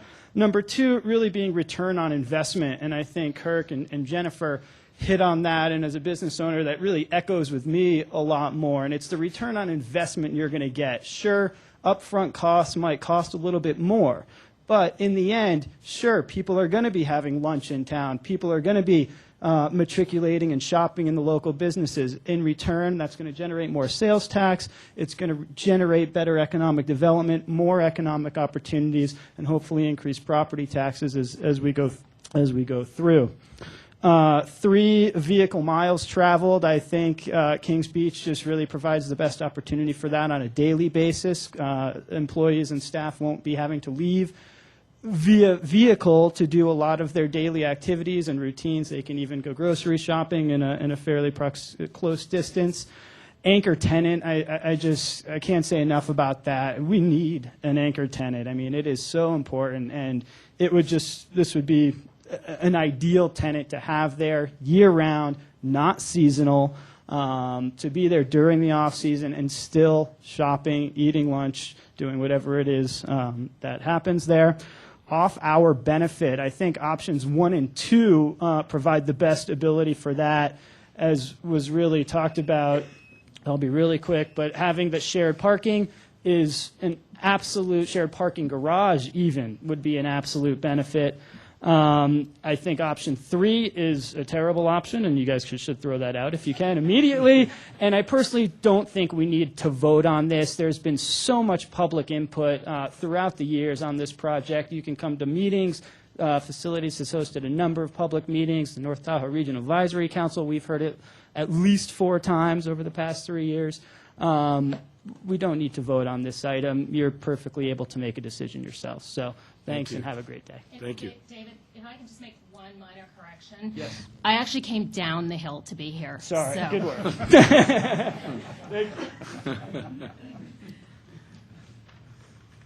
Good afternoon. My name is Sherry Springer. I'm the Executive Director of the North Tahoe Business Association. And if I can very quickly thank the Placer County CEO's office and all of you for a wonderful ceremony yesterday. It was really great. And I want to say this in a positive way, but one of the things that I heard from several of our community members was it may be small, but it's such a great positive start for Kings Beach. So thank you very much. I know I'm going to say a lot of things that you've already heard, and we'll probably hear more of in just a little bit, so I'm going to go really fast. Last year, during the joint meeting that the Tahoe City Downtown Association and the North Tahoe Business Association held, overwhelming response throughout the North Lake Tahoe area came out for Kings Beach being the location for the government center. There have been some new developments with new locations popping up. The one new development is that Kings Beach is still the #1 area in need of revitalization in North Lake Tahoe. That is unquestionably still on the table. Kings Beach location for this government center offers so many advantages, and many of them have been mentioned. I just want to stress them again. Location to commercial core and pedestrian environments. People shop, people dine, people will go out to lunch, people will run their errands in this area if the government center is located in the commercial core area of Kings Beach. Access to the public, that's a huge thing. In my profession, 9 years of working with downtowns, I've worked with cities that have worked very hard to keep their city halls or government centers in their commercial core areas, regardless of the additional cost involved, because the return doubles and triples the additional costs. I've also studied cities that have let their government centers or city halls go out of their downtown or commercial core districts. Those cities today are fighting hard to find a way to get them back into their commercial core areas.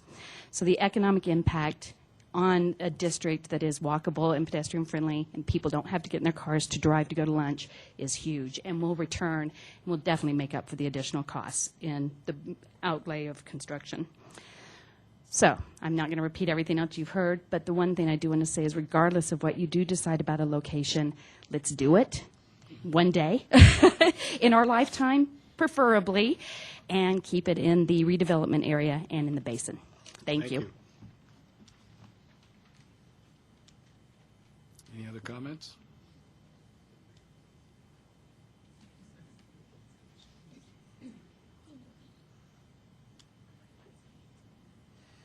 Hi, Teresa Mae Duggan, beautiful Kings Beach property owner and longtime resident. Obviously, I'm here to cheerlead for Kings Beach. I'm also on I'm the chair of the organization committee, and we really look forward to partnering with Placer County to help you in raising additional funds to maybe upgrade amenities for the Kings Beach core, all of that. We're ready to go. Another thing that wasn't on your matrix too much was environmental impacts and the benefits that Stephen Brown's property will provide to Lake Clarity. And